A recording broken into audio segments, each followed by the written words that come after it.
and internet technologies. Here's a story from just one of many listeners. We started hearing this story yesterday, and this woman from India continues now.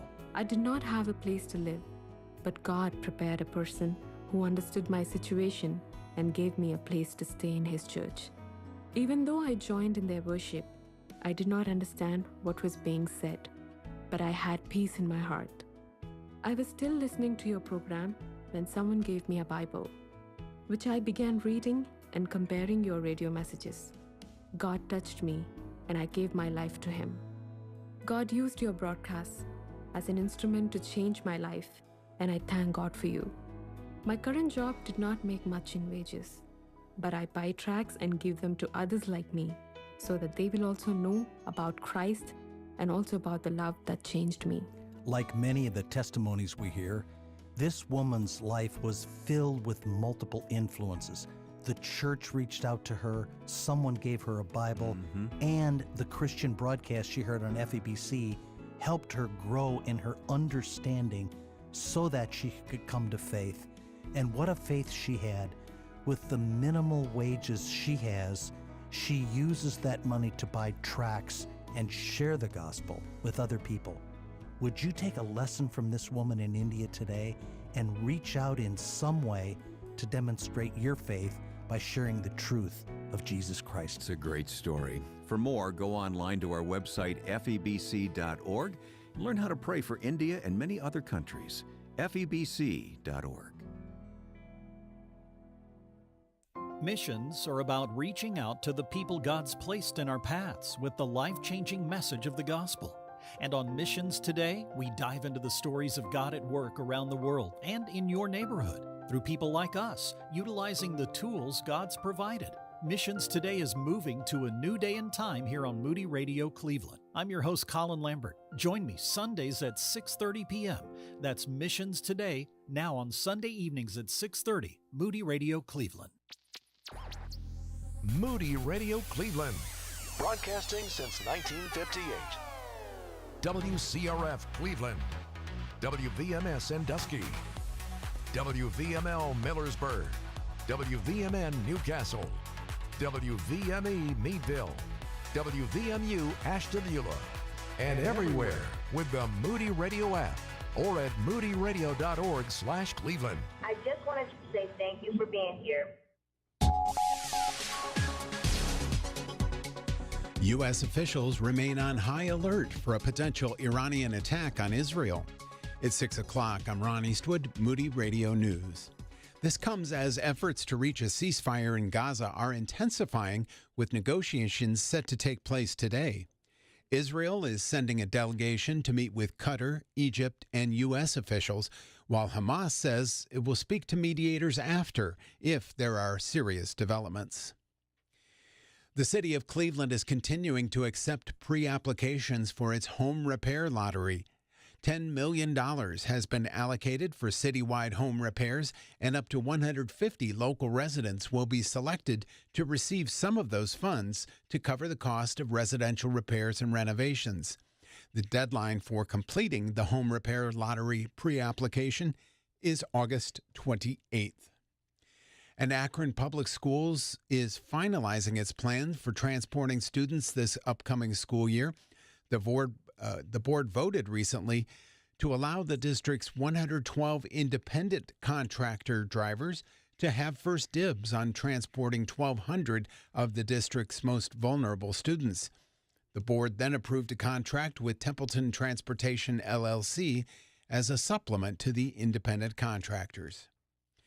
I'll have sports and weather in just a moment. How exciting if God calls you to missionary aviation. Moody Bible Institute offers the missionary aviation technology degree with a maintenance specialist emphasis. It includes engine overhaul, airframe rebuild, turbine engine maintenance and repair, avionics systems installation, and much more. Get started on your application today at moody.edu/aviation. Over 65 years of missionary aviation training. What an exciting way to serve God. moody.edu/aviation. In sports, the Guardians have won 5 straight games after sweeping the Cubs 6-1. Meantime, Pittsburgh has lost its 10th straight game following an 8-2 defeat to the Padres. Sorry about that. Here's your Moody Radio Cleveland forecast. Partly cloudy today with highs in the mid-80s. And currently, we've got clear skies, 61 the temperature in Cleveland, 62 Akron and Canton, 58 degrees in Youngstown. It's time for your moron moment. The U.S. women's gymnastics team had an exceptional performance in the Olympics. Did you know they have a secret weapon?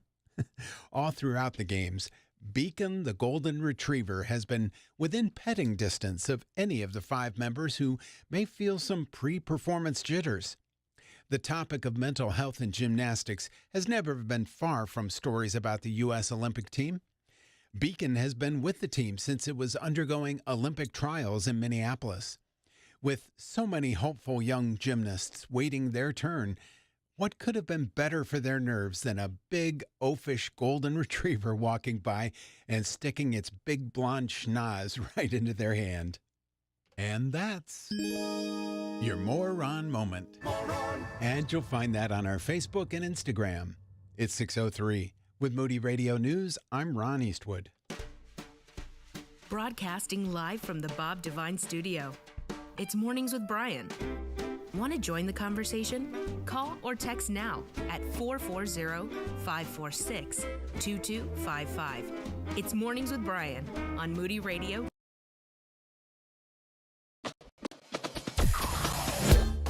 Mornings with Brian. Moody Radio Cleveland. 103.3 at 6 to 9 a.m.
Thank you. Good morning. Oh, starting with applause. It's my favorite.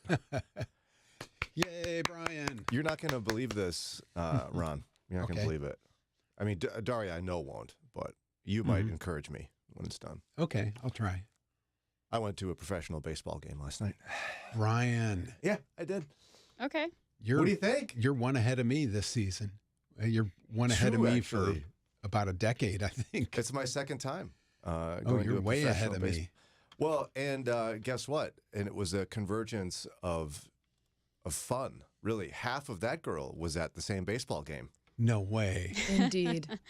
Yeah, Lauren and Eddie Cuevas. Yeah. Like mine's exploded. Like, wait, is that Daria? Is that Lauren? I don't even know. Can't know. There's more than one? You never know. Our friends at City Mission invited the two of us to come with our spouses to see the Guardians versus the Cubs. Yes. And they had me at food. So there was food involved, and I'm like, well, I could eat food. Yeah. And so doesn't matter what's going on in the background, you're eating. No, and our friends at City Mission are so sweet. It was great to see Jamie Buxton and Linda Vegas and the whole team. And it was kind of sweet. I watched Sarah and Jamie Buxton, my wife Sarah, and Lauren, and then Eddie were sitting at this little picnic table, kind of away from the game. Okay. Chit-chatting. Couldn't see the game at all from where we were. No, not even close. No. You could barely see the upper deck. Yeah. Oh, wow. And I watched Sweet Eddie without any complaint watching the game on television. There was a television up at Progressive Field. Yes. Sure. And I was like, oh, Eddie, I mean, we could go watch the game. He was like, I'm watching the TV. And that was so selfless of him. What a sweet guy. If I was him, I would have been like, excuse me, I like baseball, and I can't believe we're this close to the game and we're not going to actually watch it. Yes. Now, he's a White Sox fan, right? Yes. So he was just thrilled to be rooting against the Cubs in any form. Yeah. Okay. And strong rivalry. So we eventually watched the game? We did. We wandered over. the what, 10 feet to where you can see the game? Yes, exactly. How was that experience for you, Lauren? It was baseball. I go to so many baseball games. Well, not as much anymore, but. You guys used to go hold hands and watch the White Sox or something, or what? Yeah. Yep. Eddie was a season ticket holder of the White Sox, so. So ultimately, you went to a lot. Now, was that before you knew Eddie? Were you like, I can't wait to go watch professional baseball? No. Had you ever? Yes, I had, but it wasn't like a normal occurrence. I'd gone to a handful of games. But you are a dutiful wife, and you. Yes, but now I'm a seasoned veteran, mm-hmm. particularly of White Sox baseball. I mean, some guys came up. I said, "Hey, I recognize that guy." Good for you. I didn't know what to do with and myself. And he's like, "Yeah." You and I chit-chatted while Eddie watched the game. Yeah. Yeah. It's one of those where I walk away and I have so much respect for people who are passionate about professional baseball. Like, I think it's a cool thing to love. I would like to love it. I like the atmosphere is cool. Like, I said at one point very articulately, this is big. Meaning the park. Yeah, the stadium. Very big. Very big. Being in there, it's kind of overwhelming for a minute. And there's all the fun things happening. Ketchup won the race. Oh, good. I called it, by the way. That was a really new experience for me. In Chicago, it's Italian beef races. Okay. Not hot dog condiment races. Yeah, it's mustard, hot dog, and onion. And I called it. I mean, Eddie insisted it was very predictable because ketchup started behind. Real slow. He was basically walking. I was like, oh, ketchup's going to win. I felt like it was up in the air, and I made a pretty bold move in my call on that. But I don't get it. I respect people who like baseball, but the best part of that experience was ketchup winning the. For you. For me, it's so slow. There's like nothing happening. They make it look easy as part of it, like catching the ball. Right. It's kind of like the Olympics thing. If you had an average person standing out there in the outfield trying to chase down the ball with the outfielder. Exactly. And he's 10 yards behind the guy as he leaps for the. Yeah. Yeah, you would then go, oh, I get it now. Brian did at one point say, so all the bad players go in the outfield, right? Yeah, I did. That was when you were in Sandlot, elementary school. I think I said that's where the losers go, I believe is what I said. But that's not I true made it anymore. more light for you. Eddie said that's where the fast people go. Yeah. Yes. And you didn't understand that. And then your wife had to explain it to you. Yeah, I didn't really want to understand it. Yeah, that's part of the problem. There were some really cool catches. Like, wow, that's incredible. I could have never done that. A lot of skill down there. Just so little happening that you and I just had a nice time chatting. Yeah. They get paid all that money to do nothing. Right. That's not what I had said. You said so little is happening. The game is, compared to other games, is not moving quickly. I understand. I've always wondered how the comparison to outfielders football? don't get bored because Oh, they I are get waiting bored. a long time. Like when I used to play softball, like the outfield was the worst thing you could do to me because I just have to stare at the clouds until the inning's over because nothing's coming out there. Nothing's going up. No, I'm not saying football's exciting. Here's Football's my problem. way worse to me. There's actually, I think it was calculated, there's 11 minutes of actual football Yeah, they go in a 4-hour game. Bleep, stop, bleep. Stop. Every play has a 2 flag on it. steps. Every Stop. single play has a flag I on prefer baseball. And then we have to decide what call we're going to issue here. That takes forever. it. Let's watch it again, man. and then And I'm then going they to walk go, over. Beep, bop, ba-da-dip, beep, bop, beeps. And I don't know what they're saying. Yeah, they're like, You're As if I breaking can- my heart. If I can understand. and we are the weird ones. Let's be very clear. Ron is normal. Normal For Americans liking football, yes. love. I prefer baseball. Yeah, That is my preference. I prefer anything else. I've never got even. It's not like I'm, some sort of snob who claims, soccer is the most important sport in the world, because it is. But I'm not sitting around watching it. I get We bored know. watching that too. And We know. basketball, you get bored with that? College basketball, I don't mind because it actually seems like they're trying hard. The NBA, those guys seem like they're kind of relaxed a lot of the time. Oh, I don't know. Compared to college, those guys are working hard. I was watching the second half of the Olympic finals match between USA and France, and my granddaughter came in. She goes, "Basketball? This is boring." And she turned the TV off. She turned it off? Was that Dolly? Yeah. How old is she again? 6? She's 4. 4. Oh, gosh, that's adorable. Turns it off. She said, Yeah. nobody's going to watch this Now, again, we are the weird one. Ron, normal. Us, weird. for not liking football. Yeah. Professional sports in general. Yeah. And football in this town. This is a Right. football town. And I admire the camaraderie and the fun and the outfits and all the things. I think that's so cool that The people outfits? love that. Yeah. I didn't have a base. Sarah's like, wear a Guardian shirt? I'm like, I don't have one. I have one sports shirt, and it's a Cavaliers shirt. What am I going to wear that to? I can't wear that to a baseball game. No, those guys are silly. I was You compelled can't just to wear buy any that shirt. sports shirt just to a sports I know. game. That's what I was like. I guess we'll wear a plain shirt. I don't have one. Yeah, Just that's if what I you wore. did something along the theme of red, white, or blue, Yeah, that would have worked. which is the team colors. It wore blue. Yeah. It So wasn't then the you- right blue, but it was still blue. Yeah, it works. No, I looked around. Look at these people. They got their favorite jersey on. I just love it. I think it's so fun. It's fun being there. It's big. Very big. Cavernous. Here's I need all y'all to help me with another totally unrelated dilemma. All y'all? Yeah, I'm. It's the same word. Yeah, it's a hyphenated. Yeah. No, all and y'all is the same word. Oh, no. Isn't there an apostrophe in there? Yeah, but you're basically saying the same thing. Southerners would say yeah. that Wow. all y'all is more people. Yeah. So y'all is a small group. All y'all is a larger group. All I can say to both of you with your snobbery is bless your heart. Oh, no.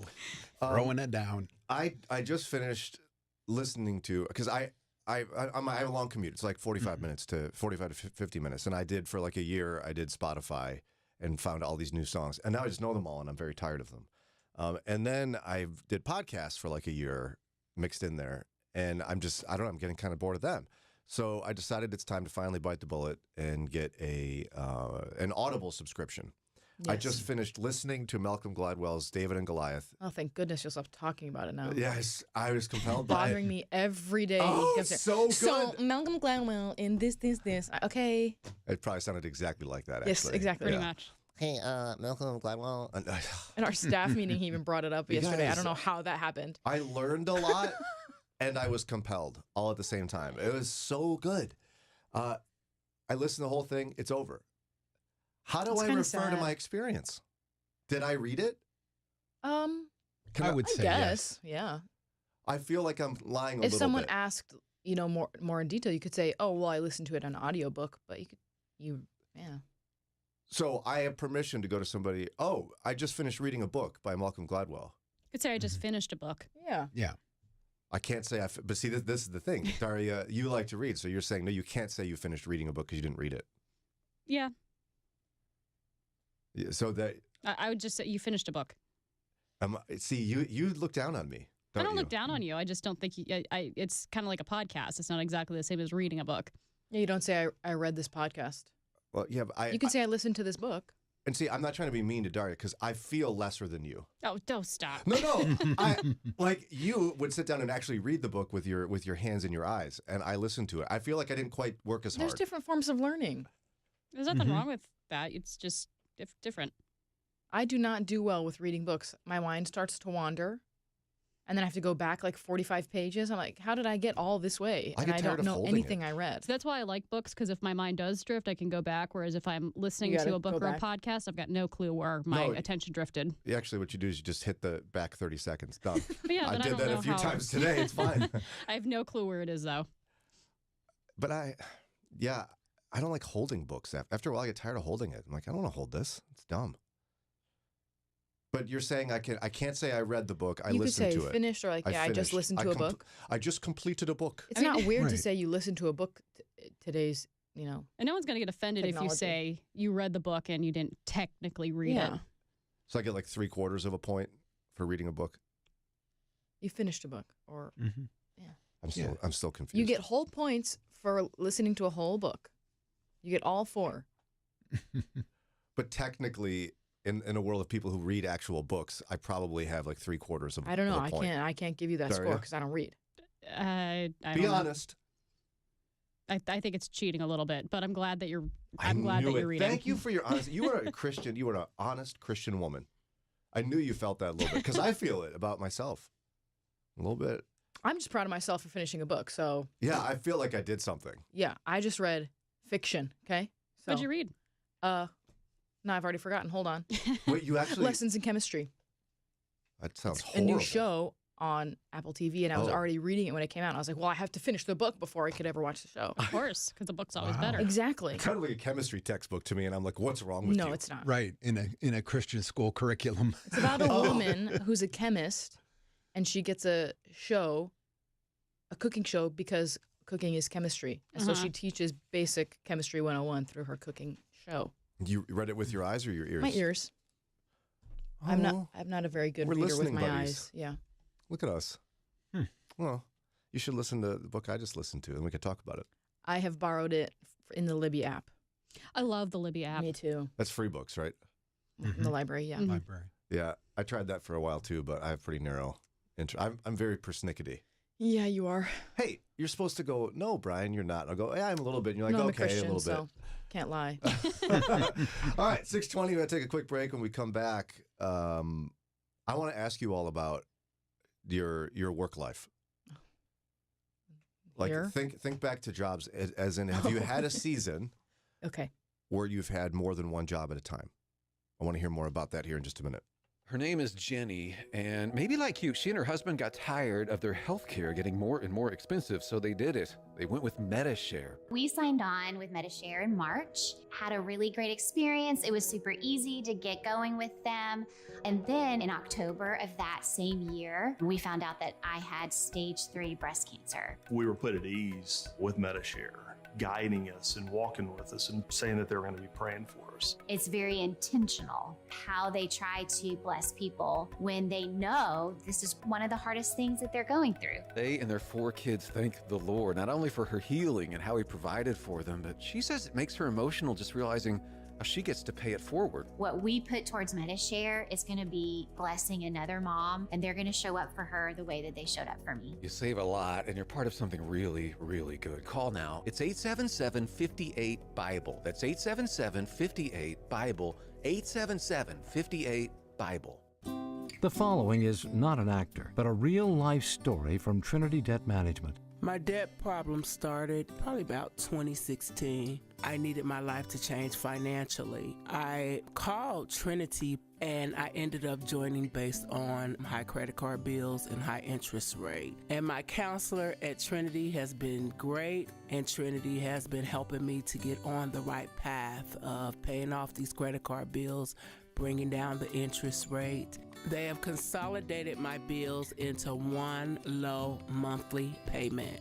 And now I am finally getting out of credit card debt. So I just want to say thank you, Trinity, for showing me a better and greater path. If you're in debt and you need help, call Trinity at 1-800-659-9838. My name is Sharon, and soon I will be debt-free for keeps.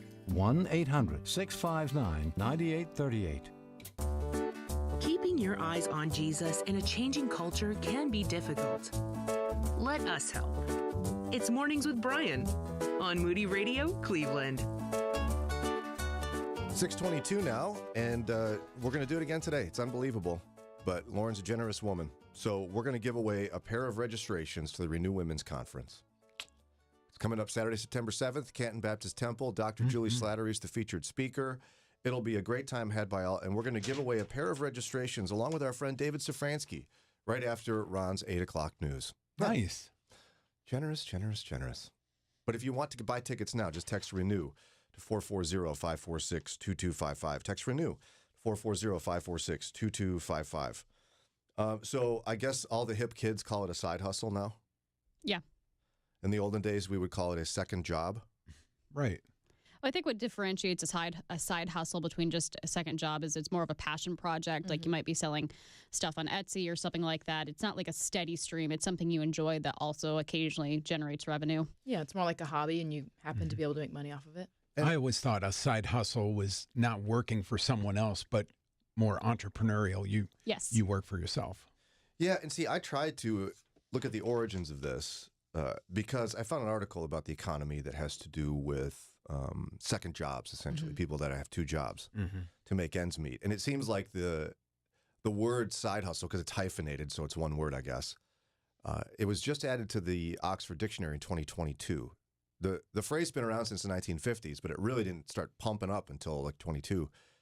And Probably because of COVID, people had more time at home, and so they were doing all these hobbies and other things to make money on the side.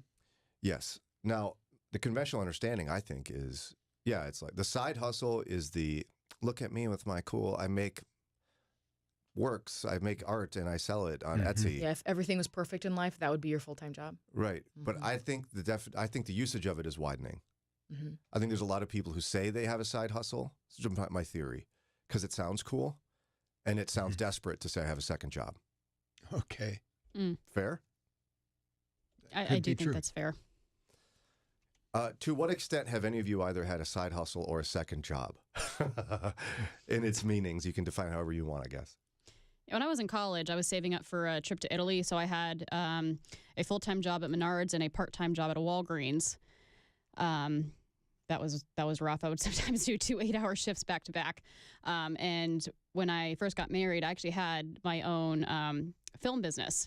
People would contract me to make presentations for a banquet or something, like something local happening. So I did that for about a year. Why did you do that? Because I enjoyed it. Was that the only reason? It brought in more money. I mean, it wasn't a ton, but it helped when we were first starting out. Yeah, and for me, that line's a tough one because, of course, if you have a second job, you'd like to enjoy it. And sometimes you can go, like I played in bands for many years. I'd work during the week and play in bands on the weekends. And I loved it. But it did eventually feel kind of like a job, and we needed the money. So was it a side hustle or a second job? Yes. It was both, I guess. What about side hustle? You think side hustle? Because I liked it, I can count it as a side hustle? Well, because it was an independent contractor type of thing. It wasn't like you were always working for the same employer who told you be here at this time. Wasn't working for the man. Right. Man wasn't trying to bring me down. You were the man. I played bass. I was the loser, The cool guy sang or played guitar. Bass is cool. Yeah. To musicians, like regular people. I was literally asked once, what's wrong with your guitar? Only has 4 strings. That's just someone that doesn't know what they're talking about. Trust me, the bass player, not the cool one. I have played bands many years. You think I'm cool because you're a musician. And I'm cool, but, different story. Lauren, you ever have a side hustle or a second job? When I was in college, I had 2 very part-time jobs. So, like, one was more, here's your schedule, you come into the office at this time, and the other one, I was a teacher's assistant. So I was just kind of doing it as I had work. One, I was working full-time. I was a contractor for my church. I was writing curriculum for them. Mm-hmm. And they just would pay me based upon projects.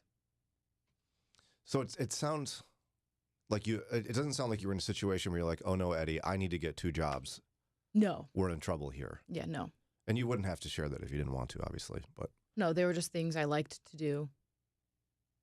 Like doing the thing for my church, I wanted to do that, and they were going to give me enough work that I needed to be paid for it, not just do that as a volunteer thing. Sure. Now, Ron, I don't know how much you want to share about your situation. I know you're very open about the fact you have 2 jobs right now. So what's your relationship with second jobs and side hustles? The last 20 years or so has been always at least 2 jobs juggling. And so you're saying second job because that's what pays the bills. Yeah. I've primarily been working here part-time and at UPS, which is technically a part-time job too, although they do give benefits and, insurance, paid vacations, stuff like that, which is not offered in a typical part-time job. And that's why people offer you part-time jobs, so they can get away with not giving you benefits and paid vacation and all the extras. It's cheaper. And in a perfect world, I think it would be ideal for the world if most people had 1 job. Right? Yes. Mm-hmm. I do think so. If it's not your side hustle, like you wanted to be doing that, yeah. Well, what's interesting is there's some new statistics out about side hustles / second jobs, and they don't distinguish in the data, like, which is it? People for funsies making their crocheted stuff, or is it people that have to have a job? I want to look at the stats and talk about its implications here on Mornings with Brian in just a minute. I'm Joy Traxel, and this is Pause for Prayer. Imagine this. You and I are having a conversation, and I do all of the talking and no listening. After I finish what I wanted to say, I just get up and walk away. Well, that would not be a dialogue. It would be more like a monologue. Do you pray like that? We sit down and tell God all the things that we need Him to do, and once we're done, we say amen and go about our day. How do we know what God has to share with us? If we don't make space to listen, we could be missing out on something amazing. Let's pause and pray. Gracious Heavenly Father, You are all that we need. You are all that we should desire. God, today we come into Your presence asking that You speak to us. We begin by saying thank You for being close to us at all times. When there seems to be a disconnect, it is because we've moved. God, forgive us when we do that. We ask that You bless our efforts as we try to do better. Father, You modeled in Your word the importance of having conversations with God. When we come to You with our needs, we need to make space for You to respond. When we come to You in prayer, we should not expect You to catch up with us, but we need to make space to listen. As we read the Bible, we see how You never rush through life. You always make time for others and always make time to hear from God. So we desire to be more like that. May You become our highest priority and the most important conversation of each day. May we not complicate prayer and always believe that it is just a conversation with us and our loving Father. May we see You as a Father that loves to hear from His children and doesn't see it as an inconvenience. So we ask this in the name of the one that loves us beyond measure. His name is Jesus. Amen. Ladies, are you looking for spiritual encouragement? Moody Radio invites you to rejuvenate your faith and draw close to Jesus at Renew, the one-day conference for women, coming to Canton, Ohio, September 7th. Your spirit will be uplifted and your mind engaged as our keynote speakers share insights from God's Word that will inspire you to pursue godliness in your home, work, church, and community. You'll also spend time in worship with hundreds of godly women who, just like you, desire a deeper intimacy with Christ. Sign up today at moodyconferences.com/renew.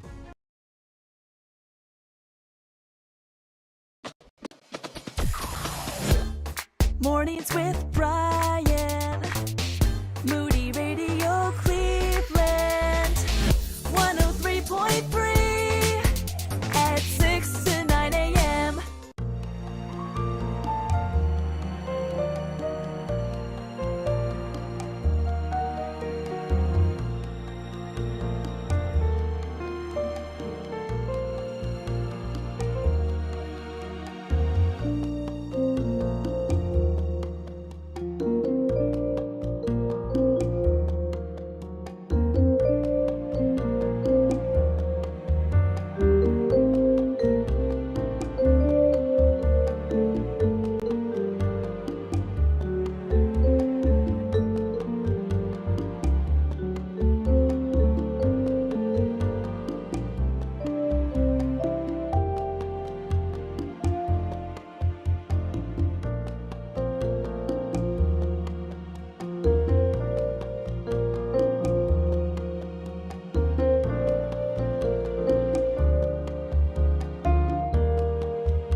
Hallelujah. 636 WCRF. We got the Renew Women's Conference around the corner Saturday, September 7th. It's going to be a great time. I'll be there.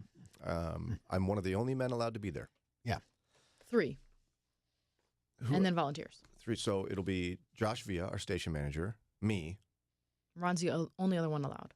Well, yeah, but Ron, I think the creek is going to rise. It's possible. I'm just saying he's the only one allowed. Yeah.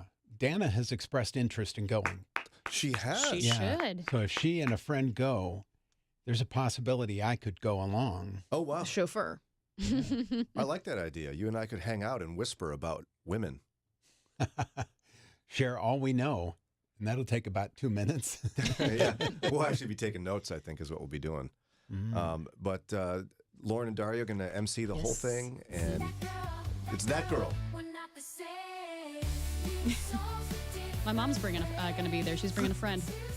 Oh, good. Are we going to introduce all the family? Like, are we going to have Dario's mom introduce, stand, say hello? What about Dana? Wave. Probably not, but she'll be there. Do a few moves to the music. It's allowed. Would your mom be mad if we did that? No, she wouldn't, but she doesn't like that kind of thing. People say we look like twins, so you will probably find her. If you see someone that looks like me but older, it's my mom. You guys are like sisters, though, I thought. People think you're sisters. That has not happened, but people tell us we look a lot alike. I thought so. If your mom's listening, I thought it. I'm sorry, that's pretty harsh. But anyways, we're going to give away a pair of tickets right after the 8 o'clock news with Dave Szfranski to the Renew Women's Conference. But you can get yours. Text the word Renew to 440-546-2255. Renew to 440-546-2255. We were chatting about side hustles / second jobs. My assertion is that the phrase second job isn't used much anymore for like basically 2 reasons. One is it sounds desperate and it sounds a little embarrassing. And because it may or may not be true. Like a side hustle is used much more often now. I think it's a way for someone to hide the fact that they need a second job, or it's that they have a fun thing they'd like to make money at, and it's just on the side. But nonetheless, we have a variety of answers as to whether or not we've had second jobs on the team because we've needed them. I've been in situations, and I have certainly been in situations where 2 jobs are necessary. It's just kind of the consequence of being a nonprofit ministry. You know, that's the deal. But check out these statistics. So in 2017, 19% of Americans had 2 or more jobs. 19% in 2017. This year, 36%. Oh, it's quite a jump. It's doubled. I'm not surprised by that. Why? Everything is more expensive. Everything. Yeah, general inflation is up 25%. You can just watch prices go up at the grocery store week over week. Yeah. Groceries, gas, home stuff is more expensive. Insurance. You know what else won't surprise you? 48% of 18 to 27-year-olds have 2 jobs. Oh, yeah. Almost half. Rent is expensive. Millennials, 44% have 2 jobs. Gen X, 33%. Baby boomers, 23%. So it's definitely affecting younger generations more than older generations. So I think that time of life for younger generations is just more expensive. Oh, sure. You're paying rent. You don't have a house that you've been paying on where maybe your payments are less. And you've got energy to pull off 2 or 3 jobs. Yeah. My bandwidth has gotten a lot smaller on that front. Or like millennials who have kids, that time of life is just like more expensive when you have young kids. Now, as we look at, it jumped from 19 to 36% of Americans have a second job. We can't know for sure which of those are side hustles and which of those are second jobs. To what extent do you think it's second jobs? It's probably, I mean, if it jumps in that short amount of time, I don't know why those wouldn't be people who are working because they have to. Right?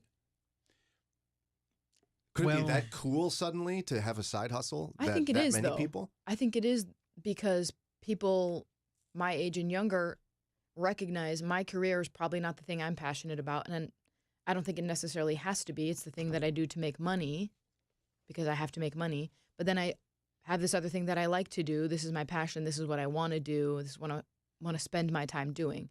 And I'm going to figure out a way to make money while doing it. And some of it, too, is your desired level of lifestyle.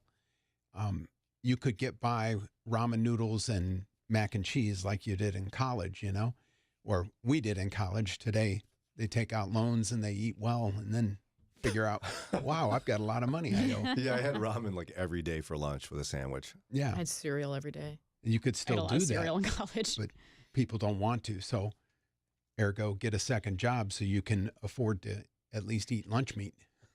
Yeah, I think a lot of these people probably do have second jobs out of necessity, but especially with the younger demographic, I'm wondering how many of them have something that they're just doing on the side. Specifically, I'm thinking social media. I think younger people have very lofty expectations for the type of money they can make online, so they might claim they're influencers and say, this is my side hustle. And it's so hard to make any money doing that. People have no idea how much time it takes. I mean, like some of the top influencers right now have like done breakdowns like, okay, this is how hard I work. This is how many followers I have. This is how comparatively little money I make for all of it. Right. It's not that great of a gig, for sure. But Newsweek highlighted some stories of individuals like this guy, Matthew Kalish. He works at the Postal Service, and he's a night auditor at a hotel. And his wife's in real estate. And they both sleep like 4 hours a night because they're doing this to make ends meet. Doing the books at a hotel is not a side hustle. I just really love hotel numbers. I mean, you can't fake that. No. Yeah. Someone texted something in that I want to note, and I've been thinking about is I think it might be a class issue where the middle class is expanding. Does that make sense? Like where the middle class could have in the past been fine with just one job, and now they're needing two jobs because of how expensive everything is. To stay middle class. To stay. Where the lower middle class, or even just like a lower class in general, have always had two jobs. It's always been something they've been a part of. People that are working in, like third shift types of jobs or in warehouses and stuff like that, they've always had second jobs. I have a family member who has always had a second job. Basically, their entire adult life has had a second job. And it wasn't like something that they were ashamed of, but that's just what they needed to do. You're agreeing? You agree with your analysis, Ron? Yeah, that makes sense. The lower socioeconomically you are, the more you need an extra source of income. And, a second job is a legitimate way to do that. Some people may turn to selling illegal drugs or whatever. But, if you're looking to be honest and above board, you get a second job because that you probably get jobs that are paying less. You're not going to get a six-figure office looking out the corner window job if you're in that class. So, and I do think the middle class is being bumped down and shrunk out of existence. And that's what I was wondering, because there's certainly societal consequences to that. Yeah, I think the old, maybe several years ago, middle class is looking more like lower middle class today. Pay-wise. So what do we say to the person who is in the middle class? I mean, I drew that conclusion pretty quickly, right? The phrase second job, to someone in the middle class, feels embarrassing. Should it? I don't think so. It's what you have to do. And I think we just need to accept that, especially as Christ followers, we need a lot less than we have. Just with the economy that we've been handed to, dream come true that we can even own a house. We honestly didn't think we'd ever get there just because of the economy. But we've had to make peace with the fact we will never attain the standard of living our parents did. And that was a hard pill to swallow. But as soon as you do, life looks a little bit brighter. Yeah. You just wonder, though, but for this, when you've encountered people who work two part-time or two full-time jobs or whatever it is to try to make ends meet, or a full-time and a part-time job, their health suffers, their family relationships suffer. I mean, we just had our friends from the Joshua and Caleb Leadership Center in yesterday, and they talked about how a lot of kids that live in poverty, they grow up without parental influence, not because their parents don't love them, but they just have nothing left and they're not there. Right. They have to if work. you're working a job and a half, you come home and you are bushed. And if you're going to try to get 6 hours of sleep or whatever, you're not going to have a lot of time to spend with your kids. And so then, I mean, certainly as a follower of Christ, I want families to be strong. I want great family relationships, parents that care well for their children who are cared well for. As the middle class shrinks and more people have second jobs, goodbye to that. It becomes much more difficult, I think, in a family. I mean, imagine this, right? In this family that I highlighted, this Matthew and his wife, I don't know her name, Tania. Their kids probably never had their parents around. They're both working, and he's got 2 jobs. They're raising themselves. Yeah, but this is not new. It's new for a different group of people. But for this more is Americans, yeah. Yeah, but this is not new, and I think there have been Christians in that lower middle class, or in general just a lower class at all, pay wise, that have been living like this. And it's not ideal, is what I'm saying. Yeah. It's not great. But I don't think to say like, oh, this is a problem that we need to figure out now for our Christians who are in the middle class who are struggling now. It's been a problem. Mm-hmm. I totally agree with that sentiment. And I'm glad you brought that up. It's not suddenly a problem. It's always been a problem. Yeah, those who have less money have always had these strains in their family. Right. And there have been Christian families who have always had this strain in their family because that's what the hands that they've been given. So then what's the Christian obligation as the middle class disappears? I'm not sure. We do have to do what we can, like as a church. If you can do things to help out single parents, typically it's a single mom where it's a deadbeat dad who takes off. Sorry, expressing my bias there, but that's what I see more of. There are things that churches can do. One example that pops to mind is there's a lot of guys who are mechanically gifted, can work on cars, and a single mom typically is gas and go. Anything beyond that, she has no idea. So if you can have, say, a monthly clinic where these women can bring their car in, you do a once over, you check, are the brakes okay? Maybe next month we'll change your brakes, but keep some records, but check the fluids, those kind of things that this single mom would have no idea what to do, and you can do that to help her out. You're going to give her peace of mind, save her hundreds, if not thousands of dollars when her car finally breaks because it hasn't had oil in a year. Things like that, you can make a difference.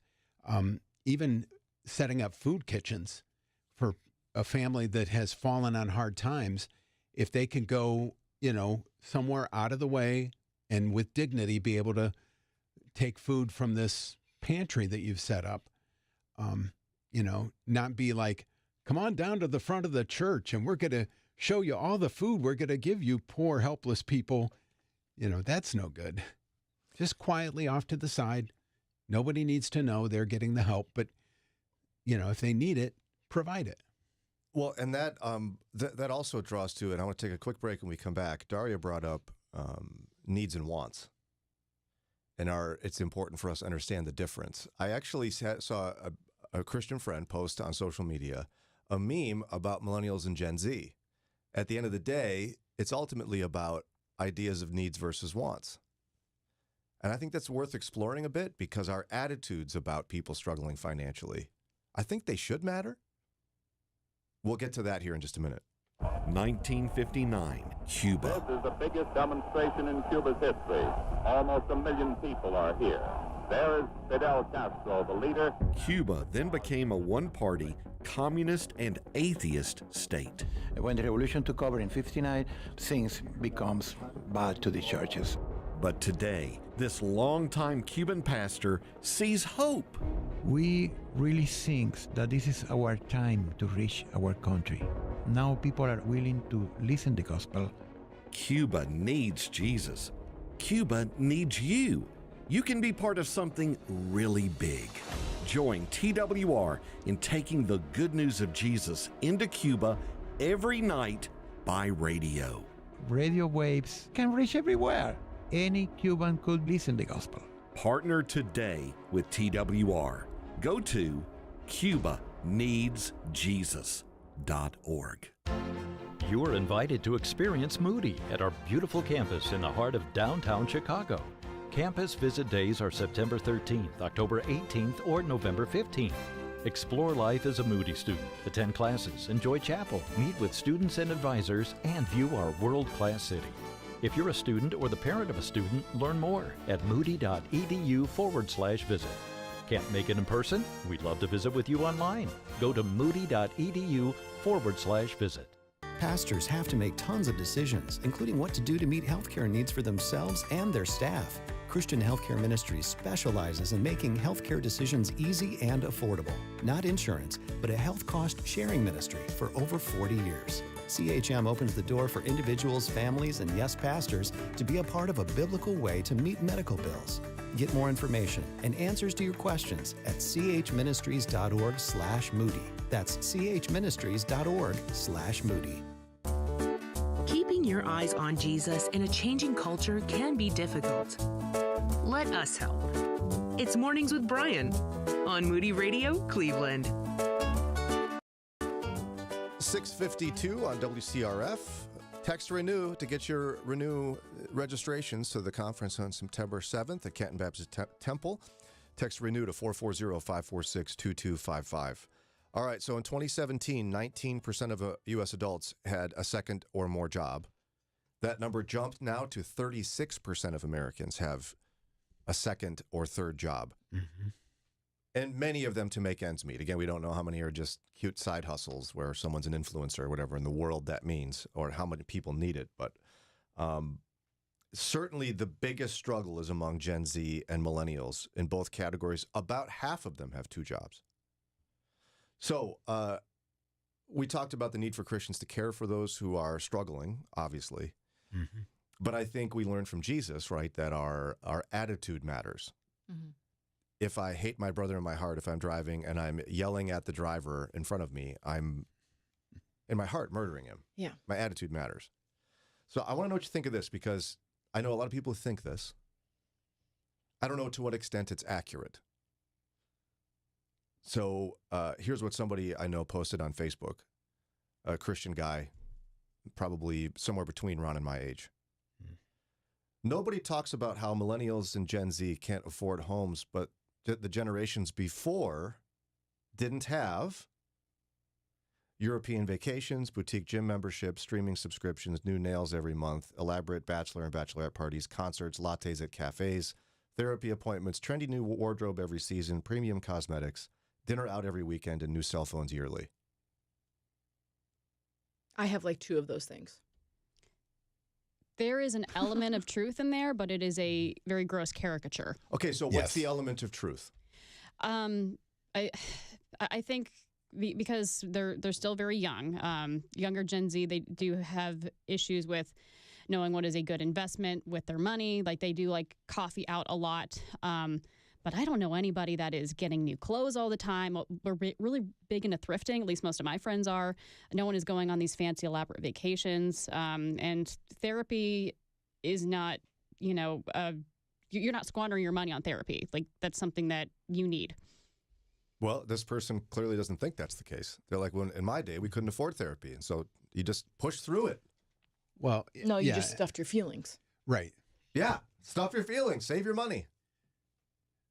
And now we have a whole generation of anxious and worried children. Yes. And you've got alcoholics and drug abusers. There may be higher class, so they abuse prescription drugs, but they're, that's the result of stuffing your feelings. What's your take on this list, Ron? I've heard this from people my age and older.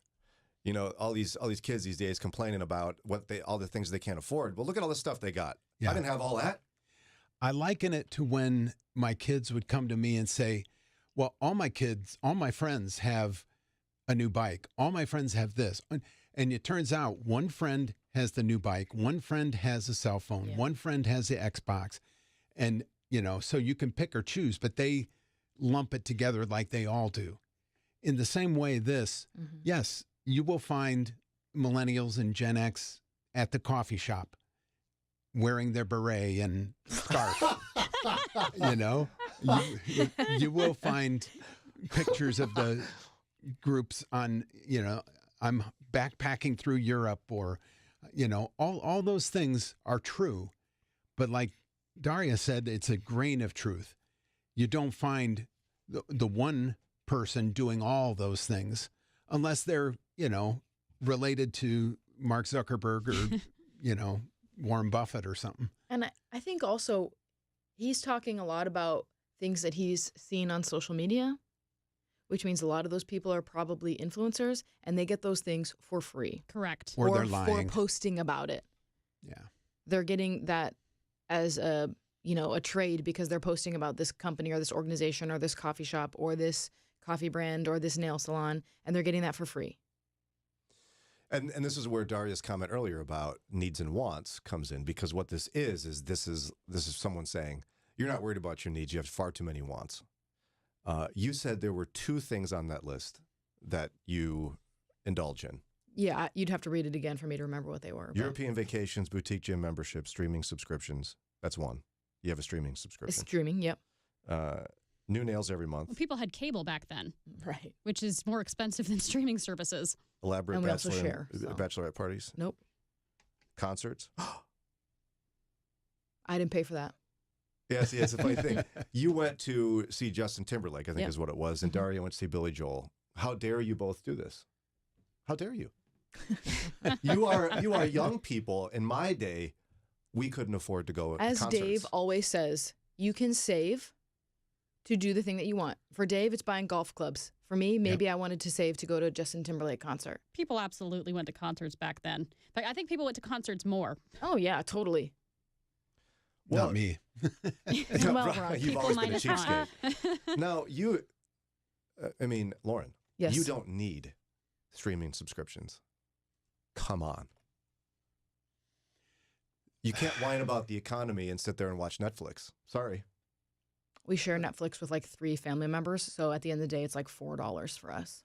That's $4 you could be spending on groceries. That's a can of a can of beans or something like that. One bean. I'm being rude on one pea purpose. pod. Mm-hmm. I mean, we are absolutely allowed to still have like small luxuries in our lives. Right. You can't, unless you're completely bare bones, there's absolutely no room in your budget. You should have a little bit of money, not a lot, but a little bit of money set aside to do things that are fun or things that you just want to do. Now, I will say there's something about the adult but not yet, the 18, 19, 20-year-old that still lives at home and dependent on their parents, that doesn't understand needs and wants at all. Mm-hmm. They're spending money on frivolous things, and far too. I did this. I didn't need 4 or 5 bass guitars, but I certainly had them. In an era when I had no bills. I could just spend all my money. Mm-hmm. But I think it changes pretty quickly when you're off on your own. How different are young people today, millennials and Gen Z, from previous generations of struggling young adults? This person is saying that they're very different. They're just a bunch of spoiled brats that spend too much money at the coffee shop. I think another thing is people perpetually, I'm going to only speak for myself and my generation, people still think that millennials are like 16. Right. I am 31 years old with 2 children. My husband is 35. You're basically an old lady. I mean, we have like bills and responsibilities and children that we pay for. We pay for school for my preschooler. We pay for daycare for my baby. We pay for formula. We pay for EpiPens. We pay for an inhaler. We pay for like doctor's appointments. We're not 14 going on European vacations. I'm not getting new acrylics every week. I've never known anybody that does that. Yeah, it's very rare for people to do that. You just see them on social media and you think that's everybody. So what do we take away from this as followers of Christ? Don't share memes that are not factually true just because it makes you feel good. There goes all the memes. Yeah. And you know, consider what you're thinking when you start down this path.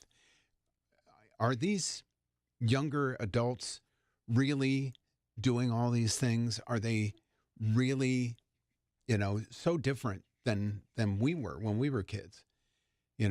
We didn't have cell phones new every year because we didn't have cell phones. But, we had our used car and we souped it up as best we could, tried to make it look cool. We had, whatever our endeavor was, like for you, the bases. Yeah, you had a bunch of them. For some people, it's going to concerts or going to sporting events or whatever their diversion was. Mm-hmm. So we're not all that different in the long run. So don't look down on them for what they do. If they want to get their nails done, once for a fancy ball they're going to for the city mission, let's say, then let them do it. Yeah, because I think everybody indulges at some point. Yeah. Consider the attitude of our hearts. It matters. Yep. It's 7:02, time for a quick break. When we come back, we're going to introduce you to a new friend for you. Lauren and I have known this gentleman for quite a while. He's a pastor out of the Chicagoland area. And he's kind of come up with this idea of 5 hazardous attitudes. That we're talking about attitude. We got to go through all 5 of these. We're going to do it together here in just a minute. Mornings with Brian on Moody Radio Cleveland, WCRF Cleveland, WVMS Sandusky, WVML Millersburg, WVMN Newcastle, WVME Meadville, WVMU Ashtabula, and everywhere with the Moody Radio app or at moodyradio.org/Cleveland. A new rule from the FTC will ban marketers from using fake reviews generated by AI. It's 7:03. I'm Ron Eastwood, Moody Radio News. The Trade Commission said yesterday that the rule that takes effect in October will also forbid marketers from using bots to inflate their number of online followers. All 5 commissioners voted to adopt the rule. A group that advocates for formerly incarcerated Ohioans is hosting the annual Restored Citizens Summit today. The Central Ohio Restored Citizens Collaborative organizes the summit as part of their work in helping people rebuild their lives after being released from prison. And a new Wallet Hub study says that Ohioans have some of the most student loan debt in the country. Wallet Hub compared data from all 50 states, and Ohio was ranked as having the 9th highest amount of student loan debt in the country. I'll be right back with sports and weather.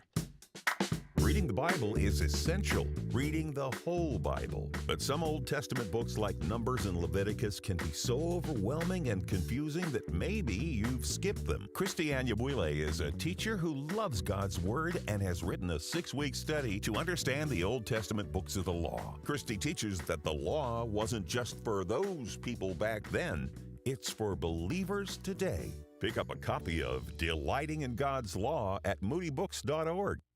In sports, the Guardians have won 5 straight games after they swept the Cubs 6-1. Meantime, things don't look so good in Pittsburgh as the Pirates lost their 10th straight game, 8-2, losing to the Padres. Here's your Moody Radio Cleveland forecast. Partly cloudy today with highs in the mid-80s. At last check, clear skies, 60 degrees in Cleveland, 63 Akron and Canton, Ashtabula coming in cool at just 52 degrees. It's time for your moron moment. The U.S. women's gymnastics team had an exceptional performance in the Olympics. Did you know they had a secret weapon? All throughout the games, Beacon, the golden retriever, has been within petting distance of any one of the 5 members who may feel some pre-performance jitters. The topic of mental health in gymnastics has never been far from stories about the U.S. Olympic team. Beacon has been with the team since it was undergoing Olympic trials in Minneapolis. With so many hopeful young gymnasts waiting for their turn, what could have been better for their nerves than a big oafish golden retriever walking by and sticking its big blonde schnoz right into their hand? And that's your Moron Moment. And you'll find that on our Facebook and Instagram. It's 7:06. With Moody Radio News, I'm Ron Eastwood. Broadcasting live from the Bob Devine Studio. It's Mornings with Brian. Want to join the conversation? Call or text now at 440-546-2255. It's Mornings with Brian on Moody Radio.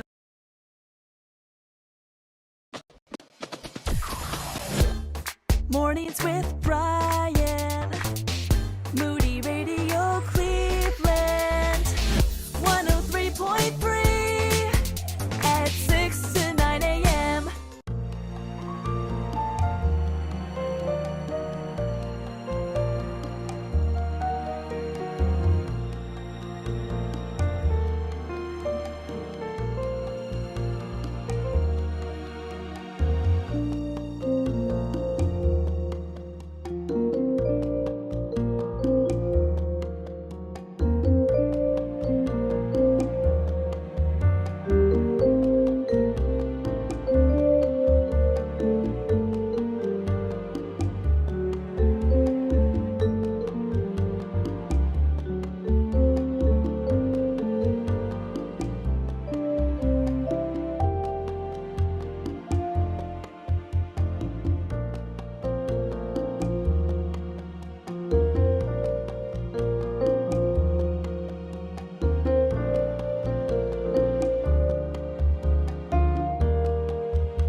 Good morning. You're listening to WCRF. Oh, sorry. There you go. 7-Eleven. I didn't know he was going to do that. You don't need to say sorry to him. He can't hear you. Well, yeah, but I'm still it's polite. I'm a Christian. You think he's going to tune in? Like, let me go see if these people are talking It's about like, me. wow, that guy cut me off. Oh, at least he was polite about it. You know? Yeah, maybe don't hum in your song. Yeah. There you go. Yeah. Anyway, we'll work all that out at some other point. You're going to call him. But for now, I'm so excited about this. There's a guy I've admired from afar for many years. We knew each other years ago. He probably doesn't remember this. Lauren knows him very well. He is out of Atlanta now. He's a United States Air Force veteran, church planter, lead pastor. He does all the things. He's commercial pilot. What are you doing, Ron? Just driving not a car. much. Yeah. Pastor Ricky Brown, welcome to the show, my friend. Thank you so much for having me, and so good to see you and Lauren again and meet you, Ron and Daria. Thanks for joining us. I was so intrigued by the concept in a book you just published, The 5 Hazardous Attitudes. I love the inherent thing in here where you're saying that the person who has an attitude issue is usually the last one to know. Okay. Yes. Can you tell us more about that? I want to hear more about that. So, it all starts with my why for writing the book. There were 2 big occurrences in my life personally, because I have struggled with hazardous attitudes. Me too, let's brother. point the bear of the gun. Yeah. Let's point the finger at me first. But I was really blessed and fortunate to be a part of a cohort of pastors with an organization called Fellowship Associates out of Arkansas. And they did a deep investment in us. It was myself and about 5 other guys. And we flew to meet together for 3 days every other week. So that's 6 days a month for 7 months. Wow. And we were in a self-awareness cohort. And this is what this book is really about. It's about self-awareness and overcoming hazardous attitudes. So one of the things that we did in this cohort of pastors is we studied the lives of pastors who had had a great public fall. But watch this. Some of those pastors were our workshop instructors. They literally said to us, here's how I did it. Okay, so we don't have to call names, but it was if we were, every one of you would know who I'm talking about. So with that being said, I saw this overarching theme of hazardous attitudes. And so as a former commercial pilot and a flight instructor, the FAA requires every single pilot to know and understand the 5 hazardous attitudes before they can get their license, because they have found that at least one of the 5 have been involved in around 80% of the plane crashes. What? So as a pastor, I started putting the math together, and I go, well, wait a minute. If a hazardous attitude can crash an airplane, it can crash a ministry, it can crash a marriage, it can crash a company. And so I wrote this book because pilots aren't the only people who sometimes crash. I've never heard of this idea that the FAA has people think about attitude problems. But I suppose that's key for a pilot. Okay, so tell me more about the pilot aspect of this. Why is this such an issue for pilots? Absolutely. Let's just walk through them. Unfortunately, you can go on YouTube right now and hear audio recordings of pilots arguing with air traffic control. That's very dangerous because control is literally in their name. Their job is to control the traffic in the air. Okay. You've got invulnerability. These are people who feel as though consequences happen, but they won't happen to me. So there's a saying that there are old pilots and there are bold pilots, but there are no old bold pilots. Do you understand what I'm trying to say? So, again, all of these relate to ministry. They relate to life. God knows, as a teenager, I struggle with all 5 every single day. And that's how they come into place with aviation. I'll give you one more. Impulsivity. When you're training in the simulator for aviation, they will shut down one of your engines. And sometimes when people are nervous, they will make a mistake and shut down the good engine. And so now 2 minus 2 equals what? 0. So And unfortunately, that's actually happened in real life because impulsivity says just do something quickly. And we all know enough stories about impulsive leaders that make decisions on the fly that we're not planning, and they throw their entire organization into chaos because they are impulsive. So these transfer from aviation to leadership and ministry very easily. And I'm truly compelled that you were able to get this instruction from pastors who had the humility to say, I've failed and I don't want you to. And I don't want to press you for their names because I'm so impressed with their ability to do that. It takes a certain amount of humility, yeah, to be able to teach a class like that. I messed up. You shouldn't. Yes. I mean, my pastor would say, you can learn. He put a ladder on top of the stage. He was a very illustrative preacher. He put a ladder on the pulpit, and he said, you can learn a lot from someone who has gone to the top, but you can learn twice as much from someone who's gone to the top and fallen back down. And so I think that that's really what church should be about. The Bible says when someone falls, you who are spiritual, restore that person. If you know the story about AA, they've got people who are not just yelling at you to get out of the pit. They get down there with you and say, no, I know the way out. You know what I'm saying? So I'm not saying that you have to make every mistake in order to be able to minister to people, but there are enough of us now. We don't have to keep this vicious cycle going. There are enough of us who have made huge shortcomings and mistakes to be able to say, hey, here's how I did this and here's how you can avoid it. It's beautiful. It's 7:18. We have to take a break. I wish we didn't. Ricky Brown is with us. He's a pastor. He's a commercial pilot. He's an author. His book, 5 Hazardous Attitudes, absolutely compelling. We're going to come back in a quick minute and go through some of these very specifically as they apply to ministry. So maybe those of us who serve in some measure of leadership and ministry can avoid some of these hazardous attitudes.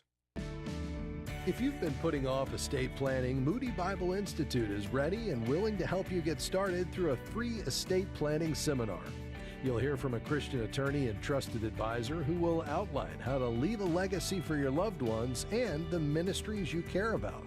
Learn more and sign up today for this free estate planning seminar. Go to moodybible.org/legacy. That's moodybible.org/legacy. Ladies, are you looking for spiritual encouragement? Moody Radio invites you to rejuvenate your faith and draw close to Jesus at Renew, the one-day conference for women, coming to Canton, Ohio, September 7th. Your spirit will be uplifted and your mind engaged as our keynote speakers share insights from God's Word that will inspire you to pursue godliness in your home, work, church, and community. You'll also spend time in worship with hundreds of godly women who, just like you, desire a deeper intimacy with Christ. Sign up today at moodyconferences.com/renew. Moody Radio is thankful for support from Affirm Films and the Kendrick Brothers, bringing to theaters The Forge. Isaiah Wright needs to chart a better course for his future. Through prayer and biblical discipleship from a new mentor, Isaiah begins to discover that God's purpose for his life is greater than he could ask or imagine. The Forge, in theaters August 23rd. Rated PG, parental guidance suggested. More information at theforgemovie.com. Keeping your eyes on Jesus in a changing culture can be difficult. Let us help. It's Mornings with Brian on Moody Radio, Cleveland. 7:20, we're learning from pastor and author and speaker Ricky Brown, a friend of Lauren and mine from many years ago, but now he's big time, so we're just glad he's hanging out with us. No, it's true. It's true. And he's also a saxophonist that wasn't in your bio, and I'm kind of offended by that. You're like the David Sanborn of ministry. Oh my God. I did not tell him that. He just remembered. I remember because when you proposed to your wife, I'm pretty sure you played sax to her, right? I did. And I still get hate mail from guys about that video saying I made it too hard for them. Yes, you did. I was so glad I was married at that moment. I was like, goodness gracious, don't show my wife this. Oh, wow, man. Yeah. But anyway, that's not why you're here. I don't want to distract us too much. We have you come back a different time for that. But it turns out the FAA has 5 hazardous attitudes that, Christians have these, and they can bring down a ministry. So I want to take a look at some of these. We may not have time for all, but that's fine because people can go buy your book. So One of them is anti-authority, is a hazardous attitude, as in, don't tell me what to do. How does that manifest itself in ministry? What does that look like? Absolutely. So let's gauge it first of all and measure it. So I heard the conversation earlier, and I found it quite intriguing. I am Gen X barely, so they couldn't even come Me up with too. a term for us. So you are too, yeah. So they said I'm a Zennial because I'm 1980. So whatever that is. I was But 79. Look at us. Oh, destined to be best yeah. friends. Sorry, keep going. Yes, absolutely. So you know that uh, one of the ways we've been characterized is that we don't trust and we are suspicious of everyone. That is So correct. we don't trust you. We vet and we revet, and then we still don't trust you. Okay, that's one of the ways that we've been painted with a broad brush as Gen X. Okay, so yeah, so maybe that's a little bit of a personality trait.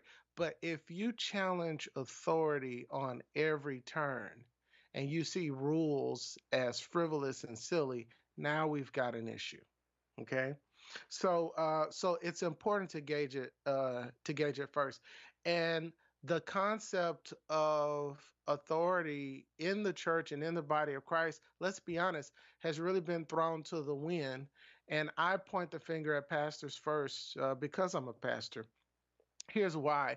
There's so many today that are willing to give the itching ear sermon. They are willing to give the cotton candy theology that has no spiritual value, but it tastes good. And so, the Bible says that the people who won't endure sound doctrine will heap up for themselves teachers. And so, I don't. I want to be careful. I just want to say that I put the blame on us first.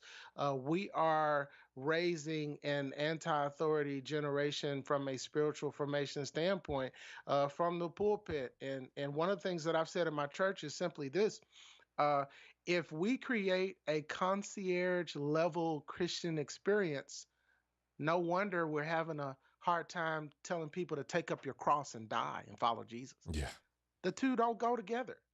that's you right. know so I think that much of the Christian culture today is fostering an anti-authority mindset.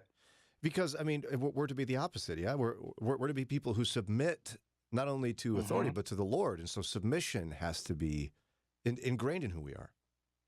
Absolutely. I mean, even the Old Testament concept of a sacrifice, right? That look, it doesn't feel good. And so, what do you do when a person in spiritual authority, or even our Heavenly Father Himself, is asking us to do something that doesn't feel good, and we've been raised both spiritually and societally in a culture that says, do what be your own boss. Do what feels best to you. The two just can't dwell very well together. Now, one of the other hazardous attitudes that caught my eye is macho. Okay, so what is that, and how does it apply in ministry? Absolutely. So macho is an overinflated sense of self-ability. It causes people to take unnecessary risks.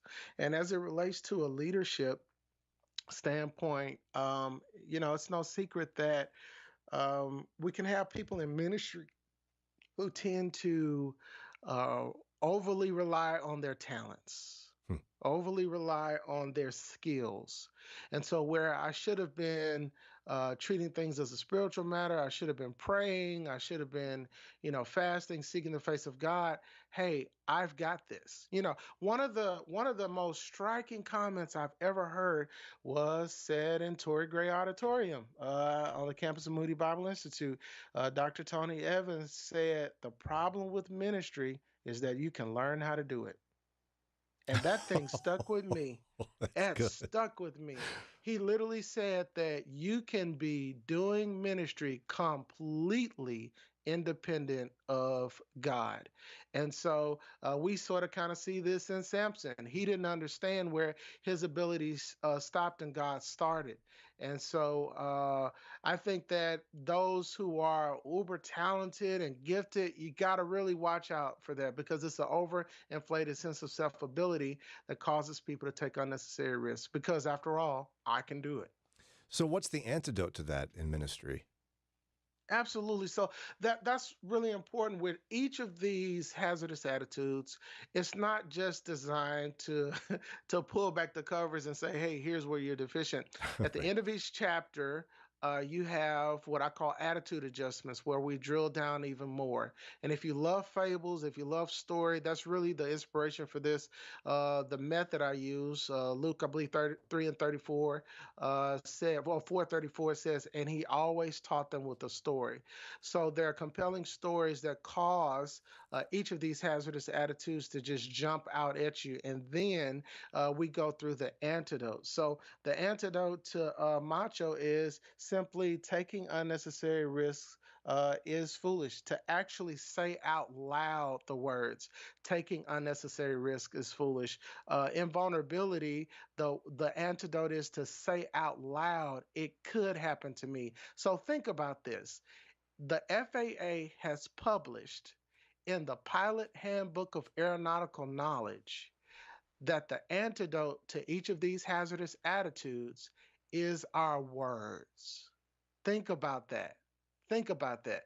The Bible literally says that the power of life and death lie in the tongue. So, what is a pilot to do when they sense that, you know what, I'm taking risks on this flight that I probably shouldn't? They're supposed to, according to the FAA, say out loud, you know what, taking unnecessary risks is foolish. Because one of the things that I did was I interviewed Dr. Valencia Wiggins, who's a Moody Yeah. psychologist and part of the family there. And she let me know that, yes, uh, a lot of hazardous attitudes are due to unresolved trauma.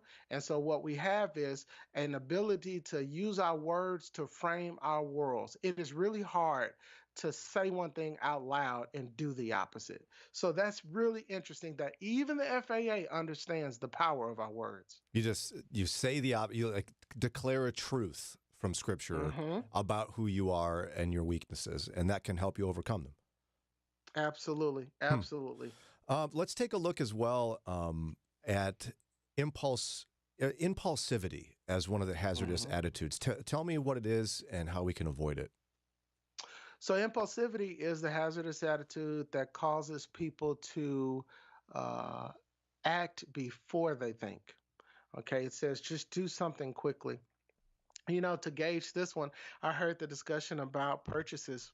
Well, if you go to the mall and I see a suit that's on sale and I buy that suit, I wasn't planning on buying it. I did not put it in the budget. Yes, that's an impulse buy.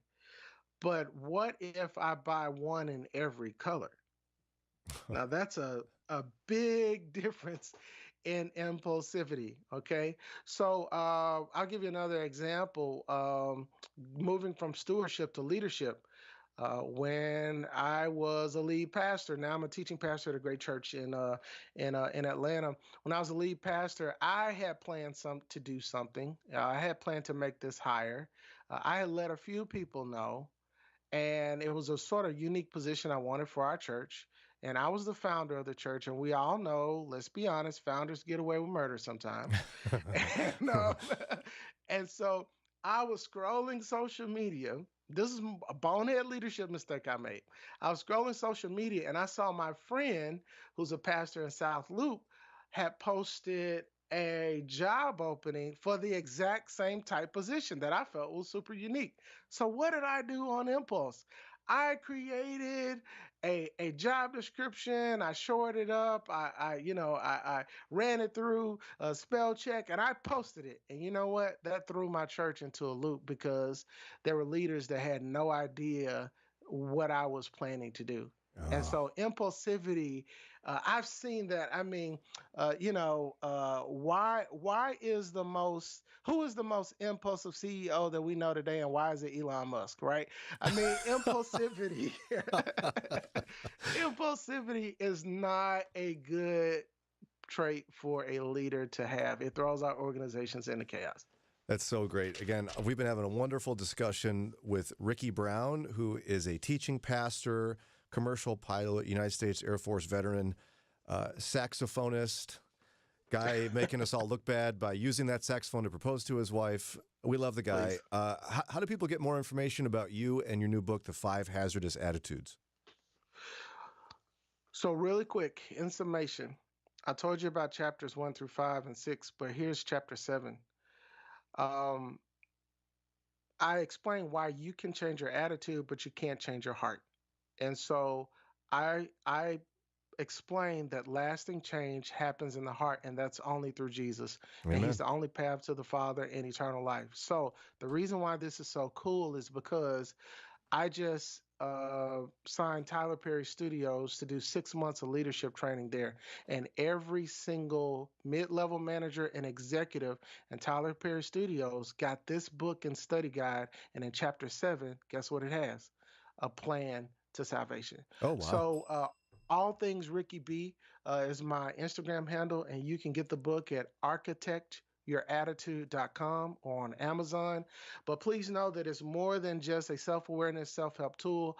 You can put this book in the hand of someone you're supervising, a loved one, or someone who needs to know Jesus. What'd you say your Instagram handle was? All things Ricky B. Oh, man, that's so cool. I feel like such a loser. Mine's And like my everything name. else was taken, Brian. Everything else was taken. No, I'm impressed. I'm like, goodness sakes, I can never think of good ideas. And then I run into a guy like you with all the good ideas. And the Tyler Perry thing, wow. If you need anyone to hang out with you when you're hanging out with Tyler Perry, let us know. We'll be there. Oh, my God. True story. I was in the room with him for 2.5 seconds. So 2.5 more seconds than me, brother. But yeah, literally Pastor, walked past. It was like, the glory passed by, and that was it. It was like, hey, how you doing? Wow. Hey, how are you? Good morning. Boom, that was it. He hit the door. wow. But basically, you guys are best friends now. I'm jealous. Okay. Pastor Ricky Brown, thank you so much. Again, the book, The 5 Hazardous Attitudes. Love to have you back sometime, my friend. Please, it'll be an honor. Thanks so much. You bet. 7:33 now. Time for us to take a quick break. That was fun. Yeah. FAA. Who knew they were all worried about your attitude? Those pilots looking so cool with their hats and everything. I'm start worrying about your attitude. They're the Federal Attitude Administration.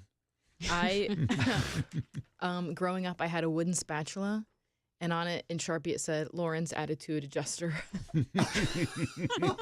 Wait, you had this or your mother had this? Well, it was mine. I had to go get it. For my mom. Lauren's Attitude Adjuster. And I'm trying to think I wonder if Lauren needed that regularly. What do you think, Ron? No, she probably only used it once and was forever corrected. Daria? I plead the fifth. If you have a spatula and it has been written on, Got your name on engraved it. basically, you're going to need it. You said that. I didn't. Coming up here in just a couple of minutes, my preferences for cooking have now made the national stage, and we will talk about that important news story in a moment. I'm Joy Traxel, and this is Pause for Prayer. Do you ever struggle with experiencing a lot of different emotions in a day? I do. They seem to change often and sometimes seem to come from nowhere. I was praying about this and described it to God like a dance. Sometimes the songs are fast and fun, and sometimes the music is more somber. The Lord directed me to keep the framework of it feeling like a dance, but to always make sure He's leading. It reminded me of a picture of a little girl standing on her dad's feet as he leads. That is a picture that brings me comfort and hope. Let's pause and pray. Gracious and glorious Heavenly Father, we come to you today with an excitement to hear from only you. God, we thank you for the amazing gift of prayer and the ability to connect with you, the creator of everything. Father, we begin by asking you to forgive us when we take our eyes off of you and place them on the world. What you have for us may seem harder at times, but we know that you always desire what is good for us. God, help us do better. Lord, we come to you today asking for a deeper intimacy with you, an intimacy that is so close that we can feel your presence near us. We know that kind of connection comes with time, and we often fail to make you a priority. God, give us a yearning for you. Scripture describes it as a deer that pants for water, and God, we want that. We want to see you as all that we need and all that we should desire. Father, we ask that you help us fill our vessels so that we can then pour out to others. And Lord, we ask that you bring those into our lives that need to hear about Jesus. And may they see him when they see us. We fully trust you with this today. We give it to you with open hands and look forward to seeing what you do. In Jesus' name we pray. Amen. The following is not an actor, but a real-life story from Trinity Debt Management. My debt problem started probably about 2016. I needed my life to change financially. I called Trinity and I ended up joining based on high credit card bills and high interest rate. And my counselor at Trinity has been great, and Trinity has been helping me to get on the right path of paying off these credit card bills, bringing down the interest rate. They have consolidated my bills into one low monthly payment. And now I am finally getting out of credit card debt. So I just want to say thank you, Trinity, for showing me a better and greater path. If you're in debt and you need help, call Trinity at 1-800-659-9838. My name is Sharon, and soon I will be debt-free for keeps. 1-800-659-9838. Good morning, Cleveland. Thanks for choosing us to help you start your day. It's Mornings with Brian on Moody Radio Cleveland.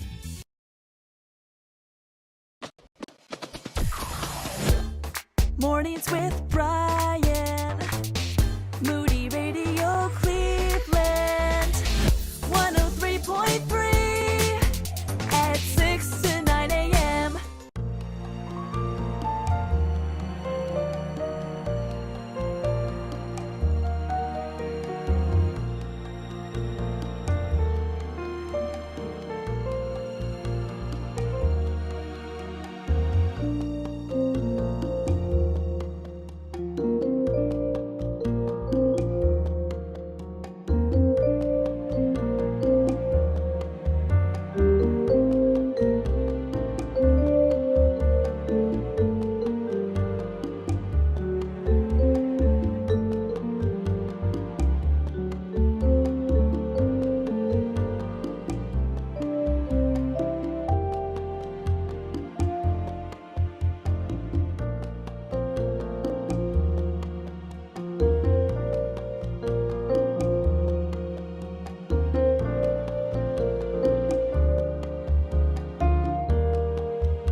Good morning. It is 7:41. Coming up in about 20 minutes, we're going to be giving away a pair of registrations to the Renew Women's Conference. Whoop, whoop. Oh, it'll be great, yeah. It's going to be Saturday, September 7th, Canton Baptist Temple. Be there or be square, along with Dr. Julie Slattery, Glenna Marshall. Oh, yeah. And others, including that girl.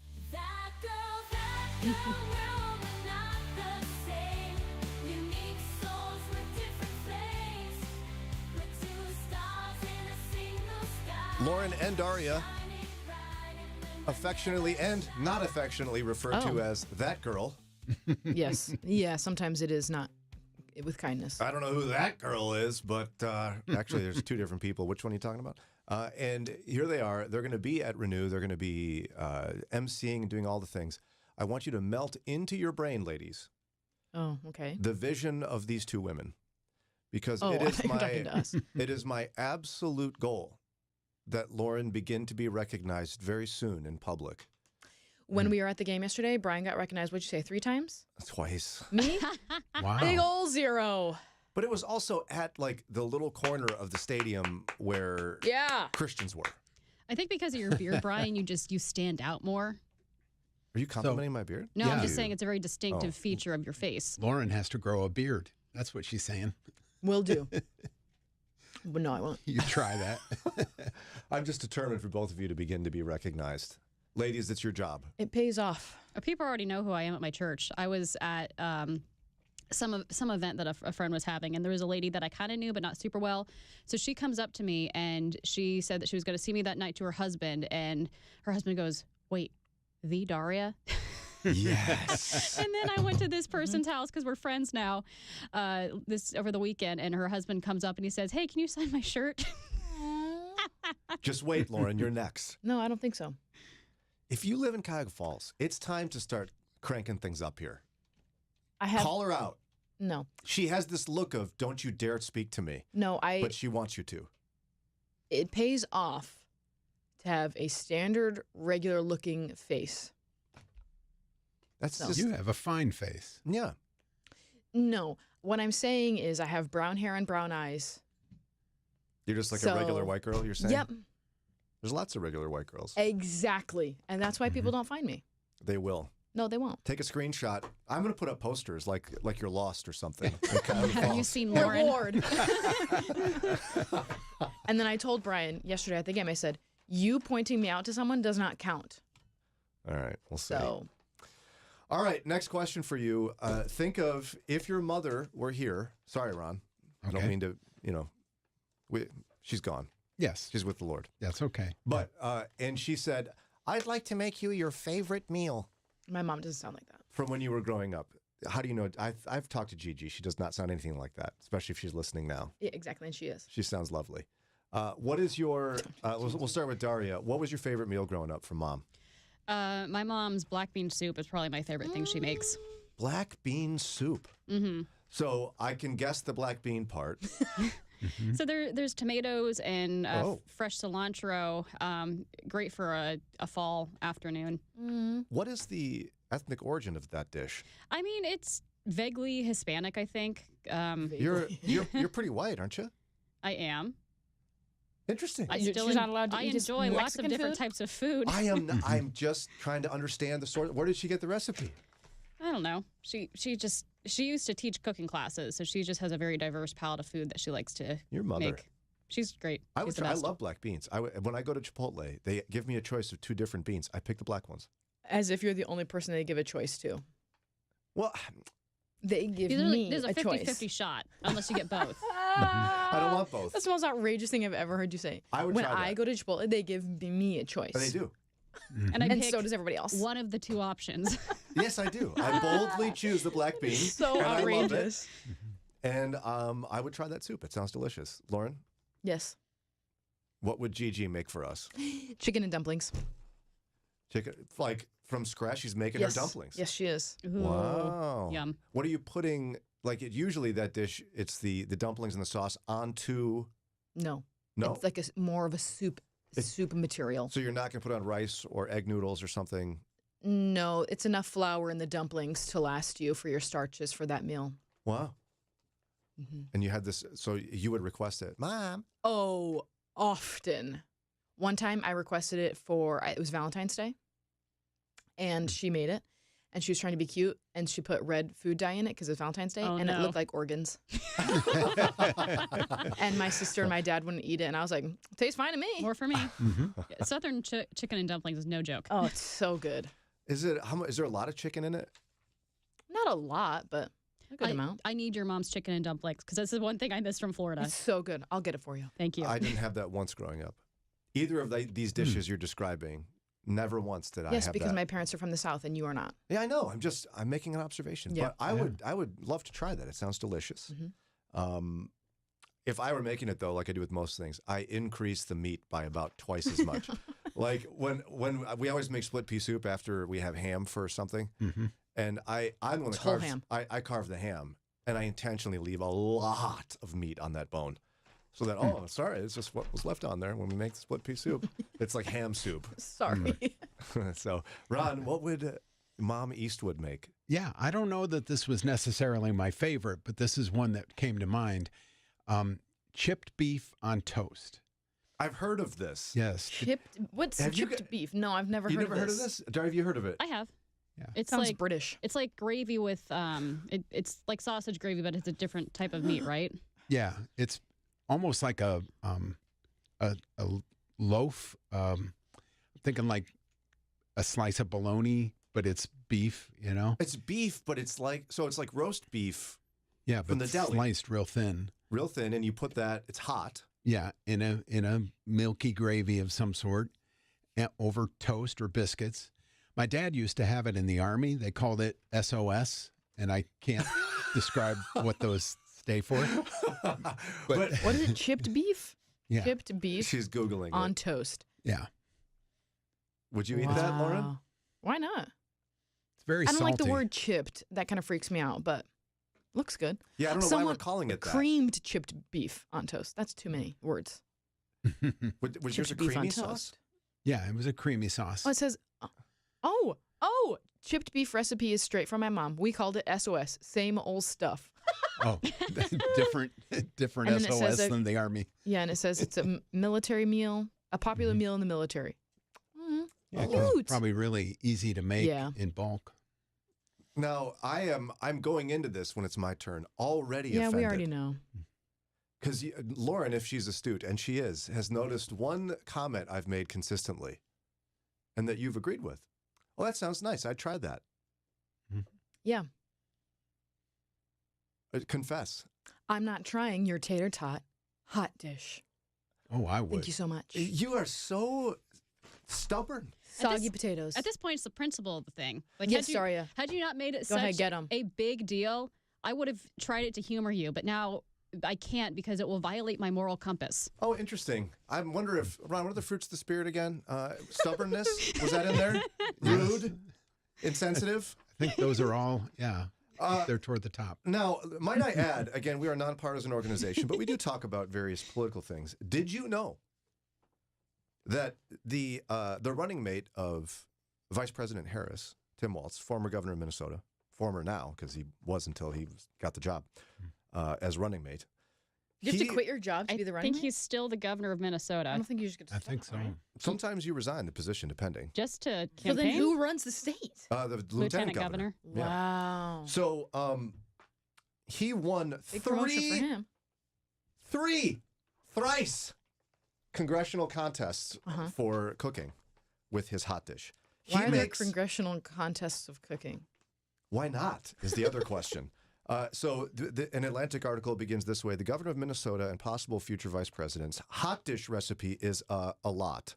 It involves, among other things, whole milk, half and half, 2 types of meat, 3 cups of cheese, nearly half a stick of butter, and a full package of tater tots. It's gluttonous, deeply Midwestern, and I am sure delicious. Soggy potatoes. We don't like soggy tater tots. Does he put his recipe like how he bakes it in there? Does he give the whole recipe or just the ingredients? No, the person describes it. He also loves, he's like not a healthy eater. He loves the all-you-can-drink milk at the Minnesota State Fair as well, which is legendary. All you can drink milk? Yeah, it's like dairy farmers have their portion of the Minnesota State Fair, and you pay for the cup. And you just keep going, and you can fill up with milk. You choose your percent. Milk on a hot summer day. Smart people. That's making me feel ill just thinking about it. I've never been out in the heat at a state fair and go, you know what? I really want a glass of milk right now. So we got a text with the recipe in it. Yeah, and it's got bacon in it. It's got, I mean, why wouldn't you put this in your mouth and eat it? Stop being so stubborn. I don't understand this. I'm waiting for somebody to make it and bring it in. A military meal, chipped beef, but you refuse to eat hot He dish? puts green beans in his hot dish. You say sorry to me.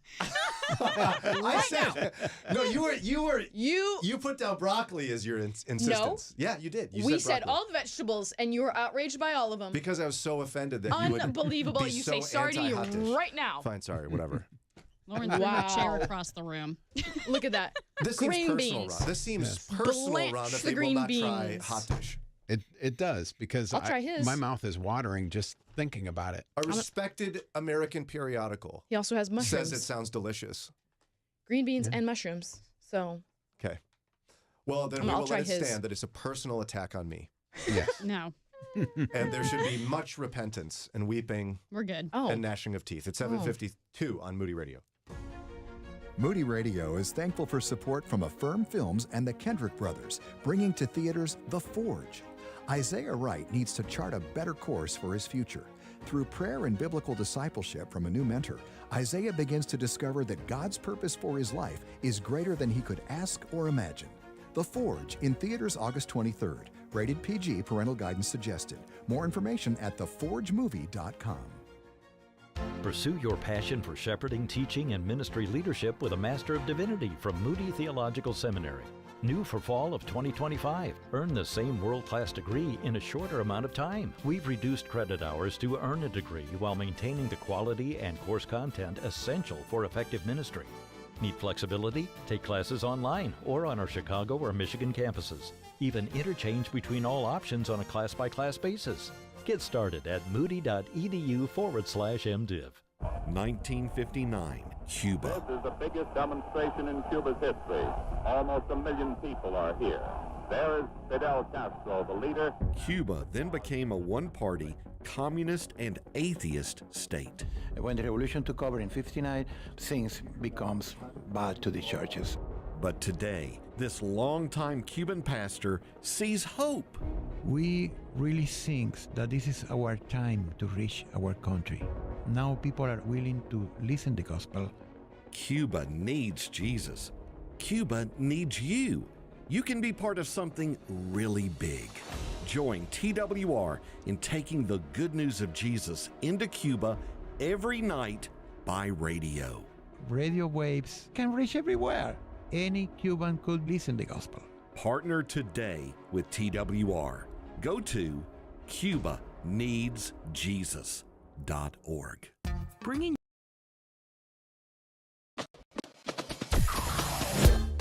Mornings with Brian.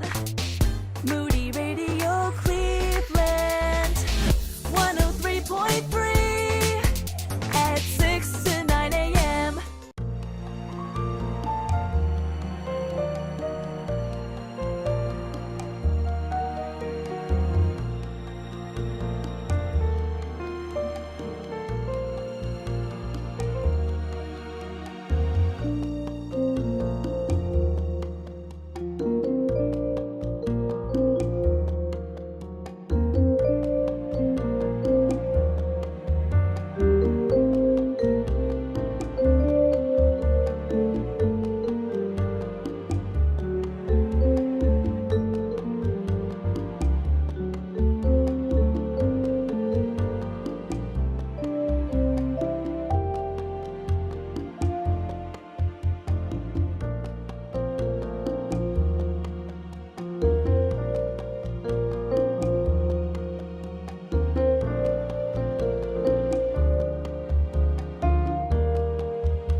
7:58 WCRF Mornings with Brian. We're a few minutes away from giving away a pair of registrations to the Renew Women's Conference. Mm-hmm. So you have to listen in for your chance to win that. Dave Szfranski will be here. Maybe we'll make him pick the caller number. Oh, that would be good. Can Good we do idea. that? Can we do that? Yes. Let's do that. Give him a range, though, so he doesn't say like 1,257. He would do that, wouldn't he? Dave, I pick would. a number between 1 and 1, you know. I would just grab number 3. Yeah, you wouldn't even listen to him. Nope. Now, I'm considering the idea of actually cooking the Tim Waltz version of tater tot hot dish. Yeah, and you bringing could it skip here. the mushrooms for me, but I could pick them out too. Oh yeah, none of you are mushroom people. Take the mushrooms out. Was it cream of mushroom soup or was No, it? he said chopped mushrooms. That's a mistake. So okay, just take the mushrooms out. I don't think the green beans sound good in this. Like, putting aside my feelings about the rest of the dish, I don't think I want cheese on my green beans. You ever had green bean casserole? Yeah, I have, but there's no I cheese love in it. green bean casserole. A lot of it does have cheese in it, actually, a layer on the top. I've never had it with cheese. Oh, Just so you've had the wrong kind the then? crunchy onions. Broccoli rice casserole, cheese. Right. So good. So I'll think about it. The trouble is you can't, like when you get it out of the oven, the tater tots are crispy on the top. Yeah. And if I bring it here, Daria's going to whine about them being soggy. Right, because of time and absorption. What are you going to I'll do? have to bring like a cooking torch so I can make hers really crispy. I don't know. Yeah, like a creme brulee. Right. We could have all of our moms make their favorite dishes except Ron's because she's not with Except us none of anymore. our moms are here. We could do a thing When where they we all ship them make here? it. We could bring in our favorite meals. Bringing our favorite mom dish. Yes. Hmm. Ron, does Dana make the shingle? No, no. But she'll make something. Chipped beef. I knew that would bring memories back for a lot of listeners. Chipped beef. It did for me. Yeah. A lot of people are wanting Miss K's chicken dumpling recipe. So Are you going to share it? I'll have to ask her permission. Do you think she's willing to share it? Is it like Probably. a proprietary, or is it like so many great recipes come from like the Betty Crocker cookbook Oh, or probably. something? Yeah, I'll have to ask her. She might have, like over time, over the years, you might like fix things as you go along. But Right. So if Kay Downey decides to share it, you'll post it. Is that right? maybe I'll have to ask her. If she gives permission, where would people get it? Yeah, online. Social media? Yeah. Okay. Kay She's Downey, listening. She's listening. Gigi, Jeej. share the recipe. People want to try it. You don't have to guilt her. I haven't even asked her yet. Gigi, This is the ask. please. It's 8:01. It's time for Ron's News. Today's More Ron Moment. In just a moment, we're going to have a giveaway of 2 registrations of Renew tickets and David Szfranski. Mornings with Brian on Moody Radio Cleveland, WCRF Cleveland, WVMS Sandusky, WVML Millersburg, WVMN Newcastle, WVME Meadville, WVMU Ashtabula, and everywhere with the Moody Radio app or at moodyradio.org/Cleveland. The Prime Minister of Japan is resigning. It's 8:01. I'm Ron Eastwood, Moody Radio News. In a surprise announcement in Tokyo yesterday, Prime Minister Fumio Kishida said he's stepping down next month because the ruling party needs to demonstrate to the public that it is changing. Kishida's Liberal Democratic Party has been plagued by corruption scandals, and the Prime Minister has been accused of weak party management. Ohio officials are reporting more than $11 million in sales during the first 4 days of recreational marijuana availability. The Ohio Division of Cannabis Control says more than $8 million in medical marijuana sales were tallied last week as well. And 6 teens who led police on a brief chase in a stolen car that started in Garfield Heights are suspects in several other stolen car and attempted car theft incidents. Police say they were spotted Sunday afternoon in a Kia that had been reported stolen. When the vehicle became disabled on East 65th Street in Cleveland, they tried to flee on foot, but they were caught. I'll be right back with sports and weather. Mental health needs are skyrocketing. Therapists and psychiatrists can't meet all the demands. Sadly, people in a mental health crisis often find themselves in a spiritual crisis as well. Pastors and ministry leaders want to help, but often don't know how. The Mental Health and the Church Conference, September 26 and 27, 2024, at Bay Presbyterian Church in Cleveland, Ohio, will give ministry leaders tools and resources to support the mental health needs of their congregations and communities. Learn more or register at keyministry.org. In sports, the Guardians have won 5 straight now after they defeated the Cubs 6-1. Meantime, the Pirates not doing so well, losing their 10th straight game 8-2 to the Padres. Here's your Moody Radio Cleveland forecast. Partly cloudy today with highs in the mid-80s. And at last check, we are warming up. Clear and 65 in Cleveland, 64 Akron and Canton, 62 in Lorain and Elyria. It's time for your moron moment. The U.S. women's gymnastics team had an exceptional performance in the Olympics, but did you know they had a secret weapon? All throughout the games, Beacon the Golden Retriever has been within petting distance of any one of the 5 members who may feel some pre-performance jitters. The topic of mental health in gymnastics has never been far from stories about the U.S. Olympic team. Beacon has been with the team since it was undergoing Olympic trials back in Minneapolis. With so many hopeful young gymnasts waiting their turn, what could have been better for their nerves than a big, oafish golden retriever walking by and sticking its big blonde schnoz right into their hand? And that's your Moron Moment. Moron. And you'll find that on our Facebook and Instagram. It's 8:05 with Moody Radio News. I'm Ron Eastwood.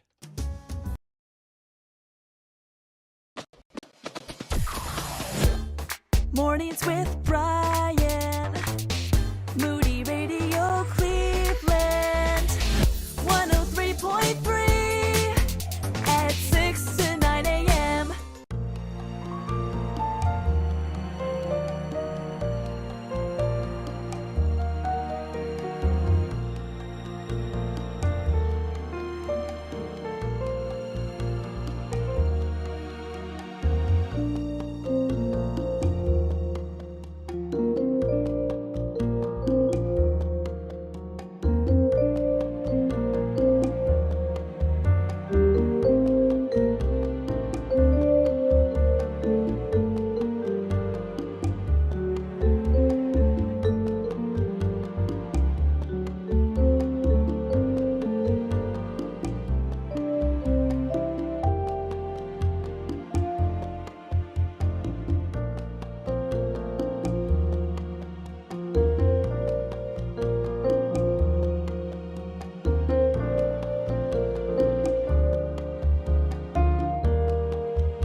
The opinions expressed during this program represent the opinions of the participants and is given for informational purposes only. Any information provided is not intended to replace professional advice for your specific situation. It's that time of the week. President and founder of Edgewater Investment Group here to answer your financial questions, David Szfranski. I openly mock your disclosure at the beginning of this segment. Openly. I mock it by, like, mouthing words like, you know, like when your spouse is talking and you're behind her and you're like, and that's what I do to your disclosure. Never done that. Okay. Never. Neither have I, coincidentally. That's just we heard about people that do that. Yeah. I You're hate when mocking people it, do that. and that's why we have it. Because that's who you are. Yes. Well, we're going to give away a pair of registrations to the Renew Women's Conference in just a moment. Do they teach, like, have cooking classes there? What do they do there? Vacuuming classes? Lauren? Vacuum straight lines? Ooh. Lauren? What do they do, Lauren? I'm going to keep my mouth shut. I'm not going to say something there's unkind. a first. Coming from you? I don't need a disclosure on this show. I do need a disclosure. Renew Women's Conference coming up Saturday, September 7th. Dave is not invited, but you are, ladies. I get to be Dave there. will not be there. Don't worry. Yeah, no, he will not be there. I will be there, but told what to do on a regular basis. Yes. Most of the time, it will be sit down and be quiet. So not too different from here. That correct. And Lauren and Daria are emceeing. We've got Dr. Julie Slattery, Glenna Marshall, Taylor James, a whole bunch of folks, and we'd love to have you a part of this, ladies. But we thought it'd be super nice. We/Lauren thought it'd be super nice to give away a pair of registrations. I like that. So that one person could win 2 registrations, bring their mom, their sister, their roommate, their friend, whoever it is. They could bring them with them. On us, as they say. Oh, you're picking up the tab. Well, it makes me that's sound also a generous. first. Yeah, it makes you sound generous, but we know you're really not. I'm very good at accepting free meals and giving Yes. away things that don't belong to me. So here's one of those examples. David, we're going to have people call to win this pair of registrations. What number call should we take? Between 1 and 10.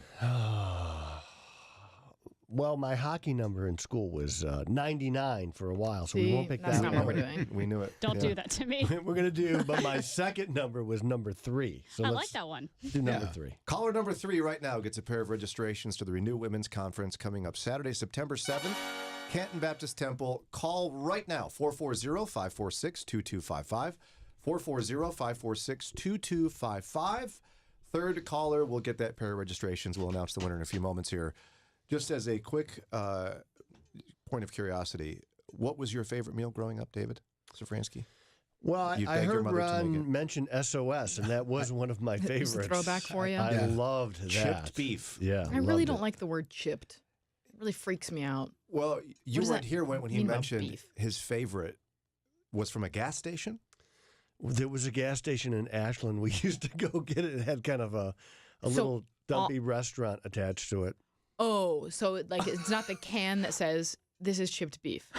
Yeah, but there's something very important to this story is at the time I lived in Amherst and I would drive with one of my kids to Ashland to get lunch.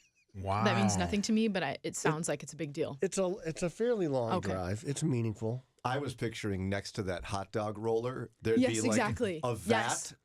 of chipped beef. Yeah, and there's like a toaster next I to kind it. of like picturing them kind of like bacon bits, but bigger, like crunchy, and it's just kind of freaking me out. Is it crunchy? No, It's it's soft. not crunchy. It's good. It's probably not healthy for you. Oh, I'm sure. It's my guess. Nothing is. I think we should try chipped beef. Yeah. Did you guys have city chicken growing up? Did you ever have city chicken? As opposed to a country chicken? Turns out it's not chicken. My mom Suburban lied chicken? to me. My mom lied. City chicken was what? Was it cat? rats? Pork.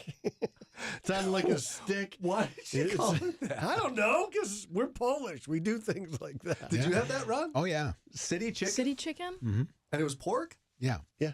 On a stick. On a See, point, if- on a pointy stick. If I was trying to make someone eat something and I called it city chicken, I'd be like, no, that's a rat. Right. It's the city's chickens. That would be Chicago's chicken or Yeah, New York's chicken. Exactly. Have you heard of this? No, of course not. City chicken in Chicago. She is grew up not in a big- Columbus. I'm coming into this conversation halfway through. Who's on the phone? Did you grow Obviously. up with city chicken as a dish? I'm not sure what that is. So it clearly was a Northeast Ohio delicacy.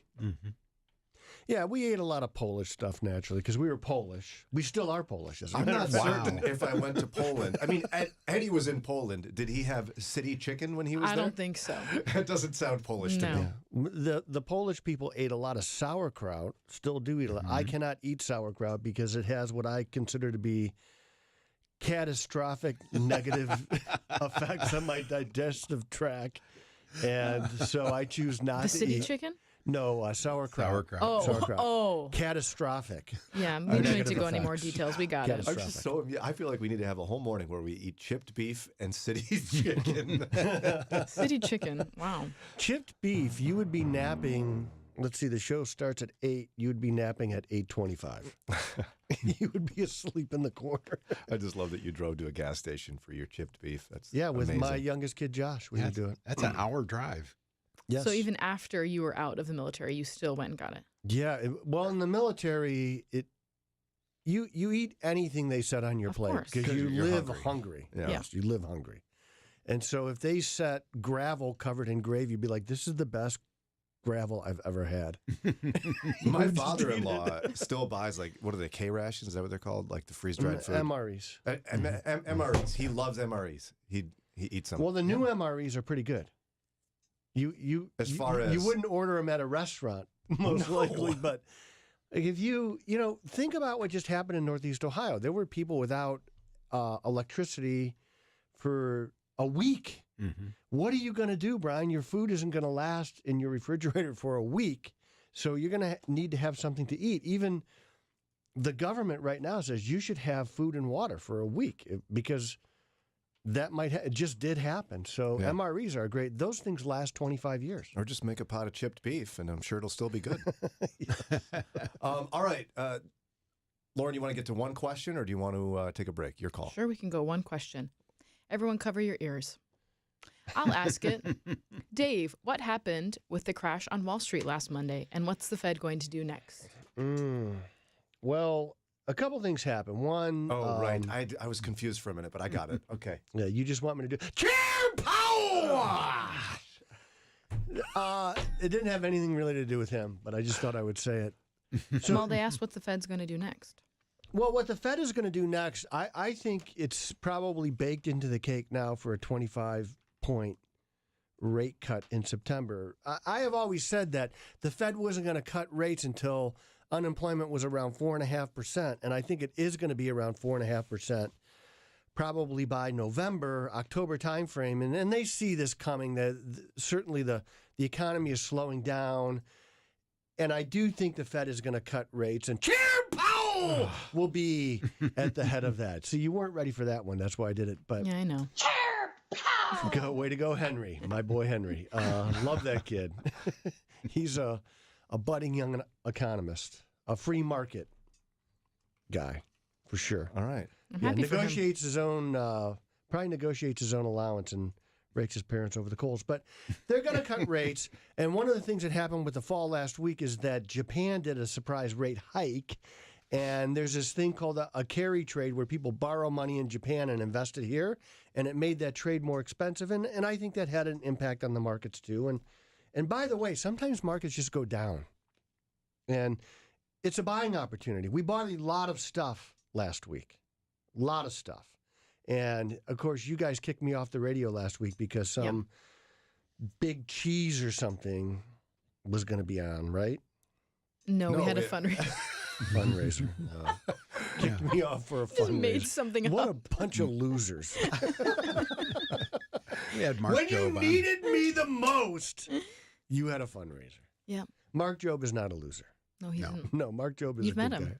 Yeah, I've had dinner with him several times, he and his wife. Yeah. And I apologize for it. I don't know how this keeps happening, but I'm going to talk to somebody. I'm going to make sure I don't eat with you again. I don't have to sit by you ever again. Because I keep ordering chipped beef at dinner. And sauerkraut. So it's the next dinner that's really... Gosh. Is there a dead animal around here somewhere? All right, so did you answer the question? We got to take a break. Yeah, they're going to cut rates. All right, 440-546-2255. We need questions, friends. Got a lot of texts about chipped beef, but no finance questions. Oh, I could talk about that all day. No, there's nothing else to say about chipped beef. 440-546-2255. Moody Radio is thankful for listeners and support from businesses like Duma Meats and Farm Market. Duma Meats and Farm Market supporting Moody Radio in Cleveland and surrounding areas. More information about Duma Meats and Farm Market is at dumameats.com. Her name is Jenny, and maybe like you, she and her husband got tired of their health care getting more and more expensive, so they did it. They went with MediShare. We signed on with MediShare in March, had a really great experience. It was super easy to get going with them. And then in October of that same year, we found out that I had stage 3 breast cancer. We were put at ease with MediShare, guiding us and walking with us and saying that they were going to be praying for us. It's very intentional how they try to bless people when they know this is one of the hardest things that they're going through. They and their 4 kids thank the Lord, not only for her healing and how he provided for them, but she says it makes her emotional just realizing how she gets to pay it forward. What we put towards MediShare is going to be blessing another mom, and they're going to show up for her the way that they showed up for me. You save a lot, and you're part of something really, really good. Call now. It's 877-58-BIBLE. That's 877-58-BIBLE. 877-58-BIBLE. One more reason why your gift to Moody Radio is so important. You're nurturing us and you're keeping us steady because of your obedience. And we are blessed. And I just like to say thanks, Moody. Thanks for your vision, for the lost, and for those of us who have been found. I just really appreciate you guys. Here's how you can help us build the body of Christ. Go to moodyradio.org/Cleveland. moodyradio.org/Cleveland. They say family knows you best. Here's Brian's older brother with a message for you. Does it seem like your son or daughter will just not stop talking? My little brother is proof that not all hope is lost. It's Mornings with Brian on Moody Radio Cleveland.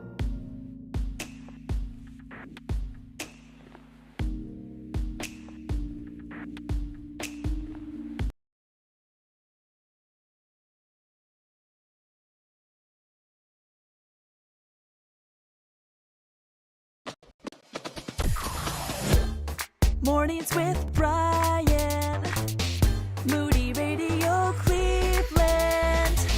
103.3 at 6 to 9 a.m.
825 WCRF, Dave Szfranski in studio answering your financial questions. I did, as a side note, find a classic chipped beef recipe on Pinterest. Very simple. Not realizing that the dried beef actually comes in a jar. Mm-hmm. I was thinking like a Spam can. That's kind of what I was picturing, but I can tell you right now, there is not one 80-year-old Polish woman with a mustache, a babushka, and a wooden leg posting on Pinterest. So that's the recipe you got to follow. If you could find an old Polish woman with a wooden leg, she's the best cook you'll ever meet. Well, if that's you, send us a recipe. Or if you just have a good one, we want to see it. Because we're going to make it. I haven't decided if I'm going to yet, because I have a hot dish to make. I can't feed all of you. I have 5 kids. Okay? So I gotta choose wisely. 440-546-2255. What's the next question? Well, first we have to announce our winner. Oh, right. Yes. You told me to Sing do it. that. Sing it. Please sing I forgot. The winner is... Sing Roxanne! You don't have to Wow. Roxanne! I bet she's never heard Roxanne. that before. I'm sure she has. With a name like Roxanne, she's heard Roxanne. Roxanne, congratulations. Can't wait to see you at Renew. She's going to show up now. Get your tickets. Under an assumed name.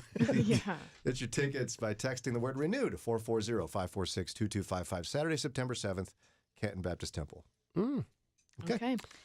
Based on rates, is now a good time to buy a house? Will house prices go up? Well, it's not a really great time to buy a house because... Unless you need a place to live.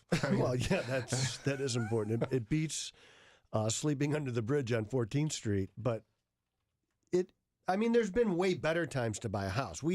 There's a couple of problems that are really going on that have persisted for quite some time, which is we have a lack of inventory. We have underbuilt houses for a long time.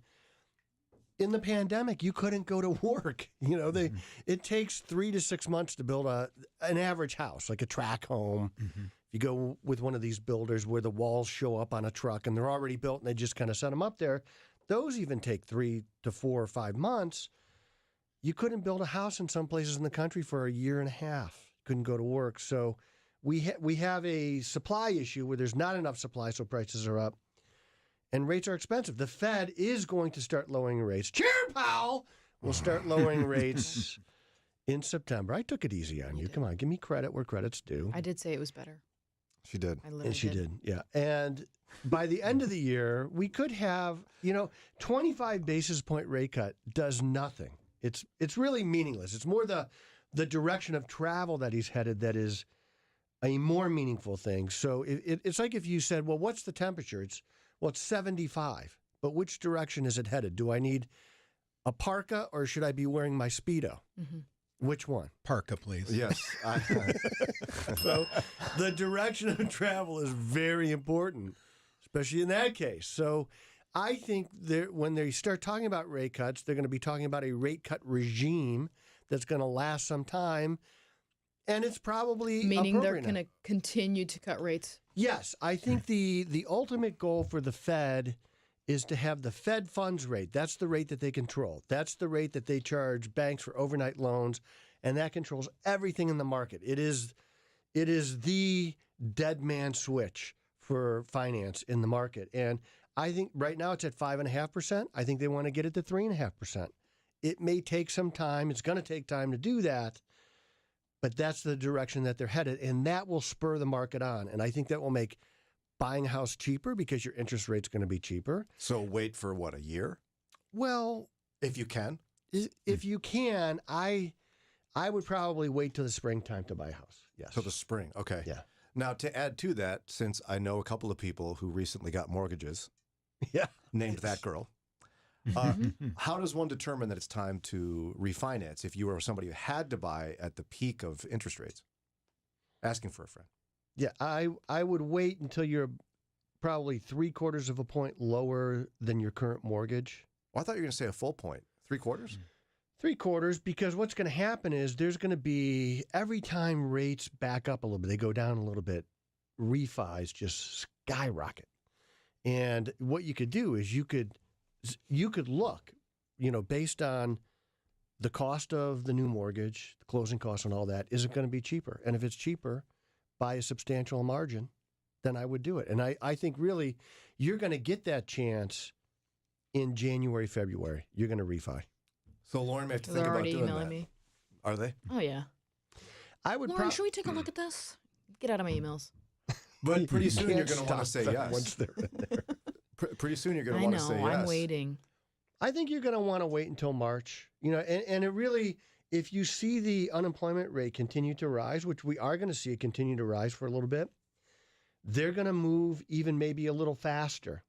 And after the election, which is in November, of course, if you're keeping track, I think they're going to be even a little freer to move quicker because they won't feel the political pressure. After November. Yeah, they don't want to. Ideally, the Fed does not want to affect an election in most cases, no matter what you read about. So they're going to be chill until afterwards.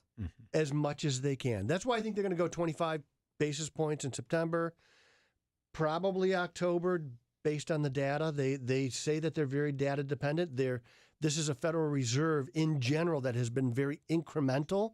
They don't take wild, big moves because those things really do scare the market. And so if they came out in September and said, oh my gosh, we need to go 50 basis points, the market's going to drop by 6%. So they got to be careful too. All right. Mark your calendar, Lauren. I'll come back in March. You can tell me what to do. You're not going to know what to do with all your extra money. You're going to be like know. buying us lunch. Probably. Just all the time. You'd be like, so I've got thrilled. $100 in my pocket. I don't know what to do with it. No, but see, a lot of people, and before we get to the break, right, you have two choices ultimately: shorten the term in some respects, or get a lower payment. You usually recommend lower payment. I do not like. I like the flexibility of a longer term because you can make a 30-year mortgage a 15-year mortgage. You cannot make a 15-year mortgage a 30-year mortgage. So you pay it like it's a 15. You could do whatever you want, Brian. You're the But boss. you've got the space to do it. Yeah. So she might be making us chip beef every day for breakfast in March with all that extra money. She might be. Yeah, maybe. You could afford a whole case of jarred beef. Glass jar. Jarred beef, yeah. 8:32, time for a quick break.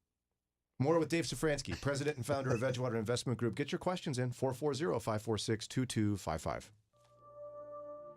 Encouraging you to carry the good news to your family, neighborhood, and the world. This is Footsteps from TWR. With today's discussion, here's Andy Napier. Pete Walker grew up as a missionary kid watching his dad share the gospel on the streets of Dublin, Ireland. Now Pete has the same passion for telling others about Jesus. My passion is, I suppose it's Habakkuk 2:14, where it says, the knowledge of the glory of the Lord will cover the earth as the waters cover the sea. And as I look at the state of the world, the state of my own heart, the despair, I think of Isaiah 9, where it says, nevertheless, there will be no more gloom for those who are in despair. God comes to cut across gloom and despair. As the gospel advances across the globe, as people share Christ, it cuts across darkness. It stops violence. It hinders immorality. It checks abuse. Because Jesus is the light of the world and his people are light and salt. I look at the world and these little children's faces and people's poverty and despair, and I just think the gospel is God's answer. We say, where is God? He was on the cross, he rose again, and he commissioned us to share his name. That's his answer for healing the land. That's his answer for restoring hope to people. The answer is Christ. The answer is the gospel. Do we carry it? God help us carry it.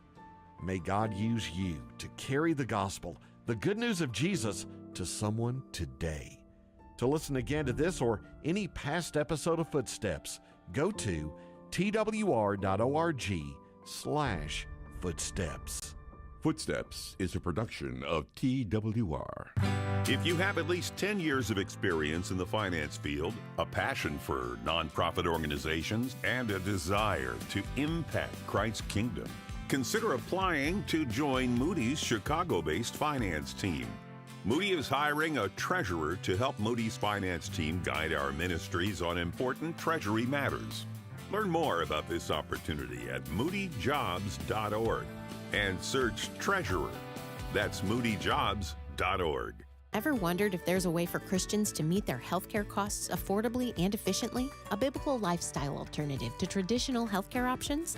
The answer is Christian Healthcare Ministries. They've enabled believers to live out their faith while embracing a voluntary health cost ministry for over 40 years. It all starts with a visit to chministries.org/Moody to see how CHM meets values and healthcare costs. Get more information and have your questions answered at chministries.org/Moody. Your day.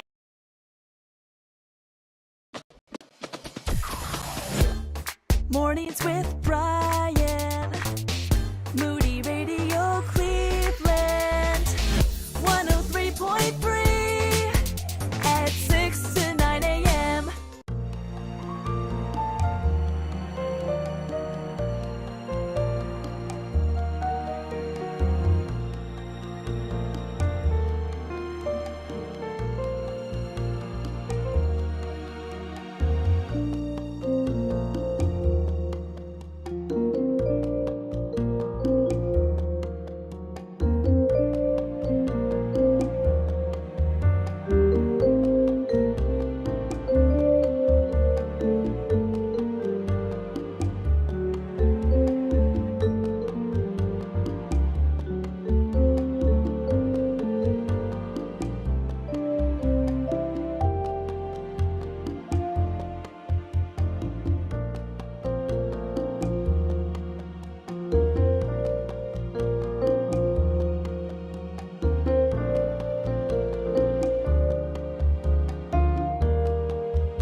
Yeah. That's Colton Dixon on Moody Radio Cleveland, WCRF. I'll do pretty much anything to get one of those looks from Lauren, and it's not hard. It sounded like it was just part of the song. Thank you. Yeah, it did. Thanks. Don't you agree, Lauren? Yeah. Did you just lie on Christian radio? Don't Yeah. lie. Oh, my God. All right. Questions for Dave Szfranski, You 440 mean Supreme Leader. 546-2255. He's got a new sash if you're on the live stream. We're all wearing our sashes. Sashes. Short terms. Sash, easy for you to say. You got chip beef on your brain. He has been Googling chip beef every single break this hour. I can't get Chatting over about it how consistently. little there is in it. I can't He believe won't speak you for 3 haven't minutes eaten and then it. comes up and says, "So in chipped beef." Every break this hour. It's butter, milk, flour, jarred beef. And lots of love. So gravy. Yeah. Homemade, though.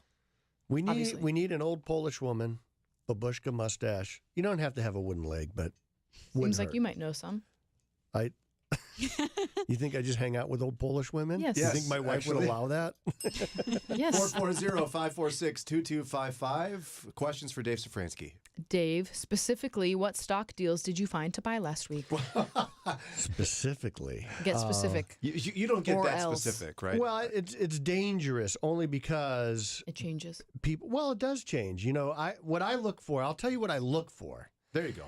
I look for the companies that I love the most that are beat up the worst. So everybody's running away, like, oh my gosh, the sky is falling, and the sky is falling, and they're running. I'm running towards it. You know, one company, like, for instance, people don't realize this, but Walmart is a huge AI company.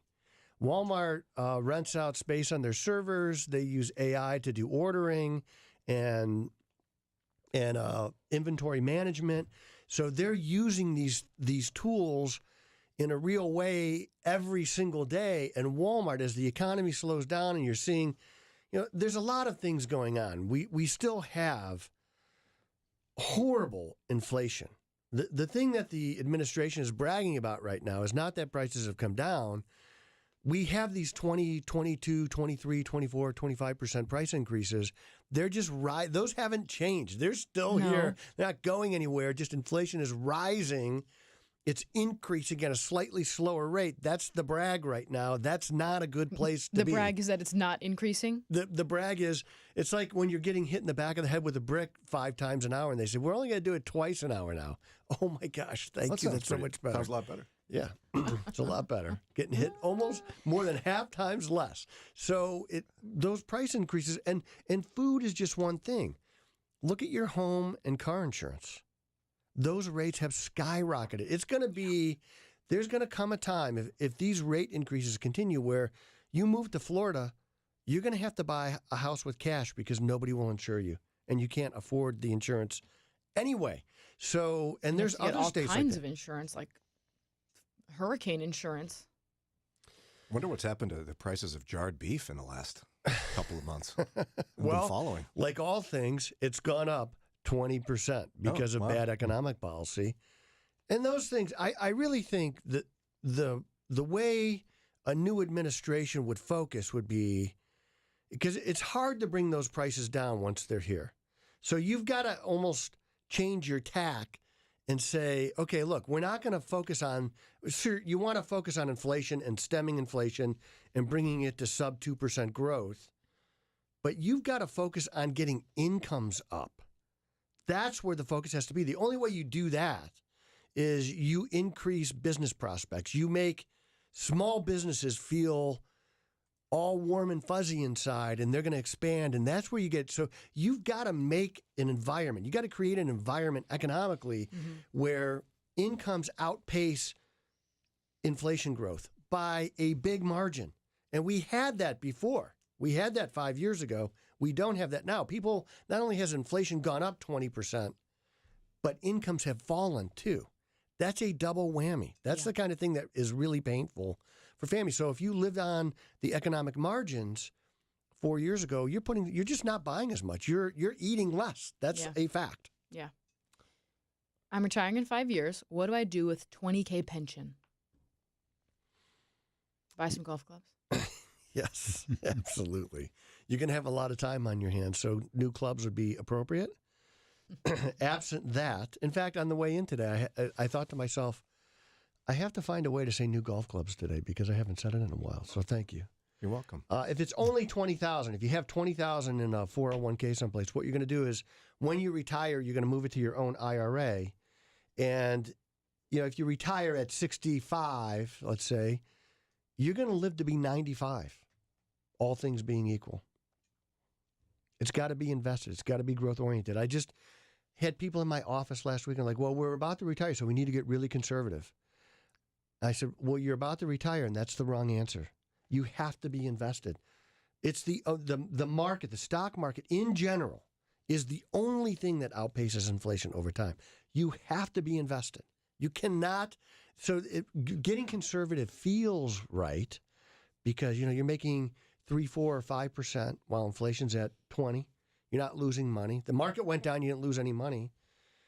But the market goes up about 85% of the time over time. That's where you got to be in some way, shape, or form. It doesn't have to be super aggressive. You don't have to be in, you know, speculative stocks, but you've got to be invested. What is the minimum distribution from a traditional IRA and how is it calculated? So it's base. You start that. The required minimum distribution starts at age 73 now, and it's about 4.5%, 4% of your account. It's relatively small number, and it goes up every year. And it's calculated based on your closing balance December 31st of the previous year. So you can do like a one-time withdrawal of that minimum. You can. It's just that number, whatever that number is, has to be out of that IRA by December 31st. What if you don't? The potential fines are a 50% fine of what you should have taken out. Oh, wow. Now, I've never seen that happen, but I'm sure there's serial abusers of the required minimum distribution. They might not get a lot of deference from the IRS, but it's really easy to do. You could take it out over the course of months, like a paycheck. You're in retirement, presumably. And so a lot of people say, well, okay, I got to take out $25,000 this year. Let's break it up over 12 months. And so that's what they get. Now, the other thing is if you are a giver, which I hope you are, and you're listening to the station, you could do what's called a qualified charitable distribution once you're in RMD status.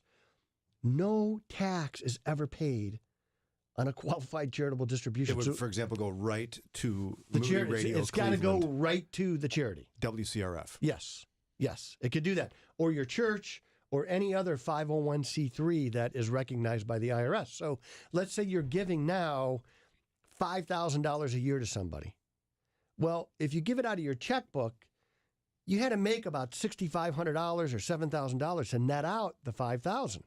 Mm-hmm. If you give a qualified charitable distribution, there's no tax accounted for. You're giving $5,000. You're saving money to do it. By the way, what's the rationale behind the required minimum distribution? Why does someone have to start doing that? The government, being what the government is, they want the tax benefit. They want the tax money. Yeah, of course they do, Brian. How do you think they fund all these stupid things that we do? And by the way, like roads. Well, that is okay. We need roads and bridges and things like that. Military. But there's a lot of things that the government does that are not needed. And I had somebody say, yeah, I thought you were in the military. I thought you loved this country. I said, I do love this country, but a healthy distrust of our government is part of being an American. That's who we are. And we waste tons of money on things that we don't need. Did you know that the city of New York... I didn't know we were going to go down this road. Yes, you did. The city of New York. The reason, I didn't think of it till I said it out loud. Taxes, that's it. How much do you think the city of New York has spent on illegal immigrants so far? 440-546-2255. $5 billion. We're going to get to more financial questions for Dave Szfranski in just a minute. The following is not an actor, but a real-life story from Trinity Debt Management. My debt problem started probably about 2016. I needed my life to change financially. I called Trinity and I ended up joining based on high credit card bills and high interest rate. And my counselor at Trinity has been great, and Trinity has been helping me to get on the right path of paying off these credit card bills, bringing down the interest rate. They have consolidated my bills into one low monthly payment. And now I am finally getting out of credit card debt. So I just want to say thank you, Trinity, for showing me a better and greater path. If you're in debt and you need help, call Trinity at 1-800-659-9838. My name is Sharon, and soon I will be debt-free for keeps. 1-800-659-9838. So many ask, why is there human suffering? The book of Job directly addresses that question. And this month, Today in the Word takes readers through an in-depth study of Job in our new devotional, Seeking Answers. Join devotional author Dr. Eric Moore and over 1 million readers for this month's study. Download our free Today in the Word app or go to todayintheword.org. Be encouraged to remain strong in your faith during times of suffering. I remember we met at a Starbucks over here, and I made you and Scott Cruz buy me coffee because you had punished me one time in Chicago with like a $14 cup of coffee. I met you for coffee there knowing that we didn't have space for you in the schedule. You were such a jerk, too. And I got a really expensive coffee. It was the longest drink that you could order at Starbucks. Yeah, I was like, let's see, what's the most expensive thing? I'll take 2, thanks. It's on him. And also, you can't come on our show. Yes, that's exactly what Yeah, happened. I did tell him that. But listen, look at how the Lord worked it out. That's right. Somebody buy me a drink. Yeah. It all worked out. David Szfranski with us today because of that generosity he showed me in a Chicago Starbucks. Right under the blue line, I think. No, Brown Line. Brown Line? He's here, Chicago How and Franklin. embarrassing. Sorry, that's embarrassing. No wonder we didn't have him on that show. Because I didn't know the lines. You didn't even know where you were, clearly. 440-546-2255. Financial questions for David Szfranski. We'll jump now on the phones to Becky. Hey, Becky, what's your question for Dave? Yes. I retired in January of 23, and I'm living off of Social Security, which is very small, but I have $103,000 in a 403B. Which is divided between there's a pension, there is the actual 403B, and then there's a frozen pension. This all added together is 103 approximately. I'm having to take approximately $500 out a month to survive. Do you have any suggestions? Well, one of the things that I would do is I would combine all of those things into one account, into an IRA. And you can move all those things to your own IRA. And what I would do is I would set up an investment plan that would allow you to generate some income out of there. And typically, when somebody comes to me with a pile of money and they say, how much can I get out of this? The rule of thumb, and it changes, but the max that I think that you could take out and still have the account grow is about 5.5% a year. That's the maximum. So for her, that would be about $5,500, a little over $600 a month. You got to account for taxes because IRA, but you could do that into perpetuity if it's invested correctly and grow the account. Now there'll be years where the account grows dramatically because the market's way up and everybody's happy with themselves and we're all geniuses. And then there'll be years where it's the exact opposite and people will be calling me things that I cannot repeat here on the radio. And like, hey, I thought you said you made people money. Well, I do, basically over time. So that's how I would consolidate all those accounts into one account, an IRA. It's a tax-free transfer. It's easy to do. And then I would set up an investment plan to generate that income that she needs on a monthly basis. Sounds like it's actually a relatively easy solution. She might feel stuck, but once those moves are made, she has some options for sure, and she's got some money. And that money can grow while taking out what she needs to make it. Awesome. And it's conservative growth because we're taking money out of it, so we have to be careful with it. And then in years that are really good, we might say, hey, let's capture some of that growth and make sure that we can account for a rise in income that's going to be needed at some point in time, because even in low inflation years, prices go up every year. So you have to account for those things. So whatever income you're taking now, you're going to need more in 5 years. Guaranteed. All right. 440-546-2255. I'm only 63, so why do I have to do the RMD for my inheritance? Because beneficiary IRAs are different, and the money, you don't have to do it every year, but the way the ruling is, when the tax code changed and the Trump tax cuts, a beneficiary IRA, the money had to be out within 10 years. So you could take it out all in 1 year if you want to. Most people don't do that because it does affect your taxes. You're going to pay more in taxes if it's a big amount. And so they tend to spread it out over time. And you could spread it out over 10 years if you want to, but you could take it all out in 1 year also, but it has to be out within 10 years. Okay. Someone said, discussing Florida insurance rates. We live in Florida and listen online and enjoy the show. Oh. As a real world example, our homeowners and flood insurance totals $11,300 per year. Yes. Wow. So as you know, my retired, well-kept wife wintered in Florida. Yes. She wintered in Florida. She did. Yeah, I remember. Yeah, you went to visit once. No, several times. Once. No, you went more than once. No, I think you went once for an extended period of time. It was so quiet at my house. It was crazy. Like you could literally hear a pin drop at my house. He also had chipped beef every meal, so it's another story. Truly. Out of a jar. Yeah. No, I'm looking at real estate down there. Just, I like to look around at things. And there was one house for sale that was affordable. It was like $38 million. And I said, and they had an open house. Oh, you gotta go to that. Well, that's what I told my mom. I said, you around. gotta go. I'm not going. I'm like, honey, will you go for me? She's on vacation. No. It's not, there is no vacation. She doesn't work. Well, this was her first vacation post-work. She was retired. So anyway, I look at average houses too, off the beach a little bit, and the insurance is $17,000 a year. It is, and that is not stopping. It's Florida, it's California, it's Arizona, it's Texas. In some places in Ohio, it's Ohio. And this is just a function of the housing. So houses are really expensive. Inflation shot up, so the price of rebuilding shot up. And that's what they do.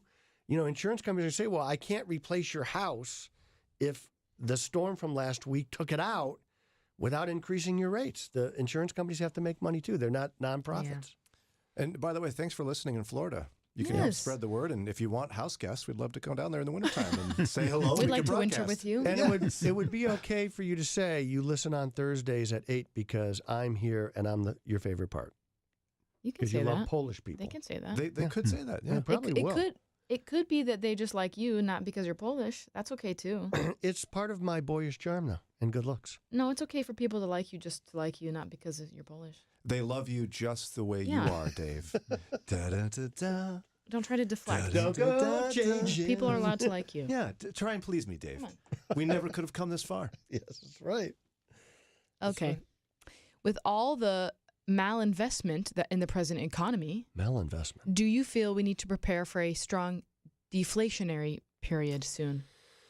Oh my gosh, I hope not. Deflation is even more insidious than inflation. Okay. And I want you to think about this for a second. Yikes.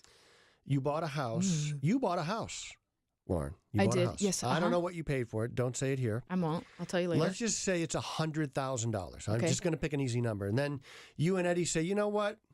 We love Cleveland, but Brian really makes us mad and we're moving. And so you go to... That may be why our friends are in Florida. Yeah. And you're going to move to Florida and you go to sell your house, but we're in a time of deflation. And now your house is only worth $87,000. You paid $100, it's worth $87,000. You're not going to sell that house because you got to go to closing with a $13,000 check. So deflation is even more difficult to get out of than inflation because you just ask Japan. Japan had deflation in the year 2000. They just got out of it. Oh, goodness. Last year. Just last year. It took them 23 years to conquer the problem of deflation.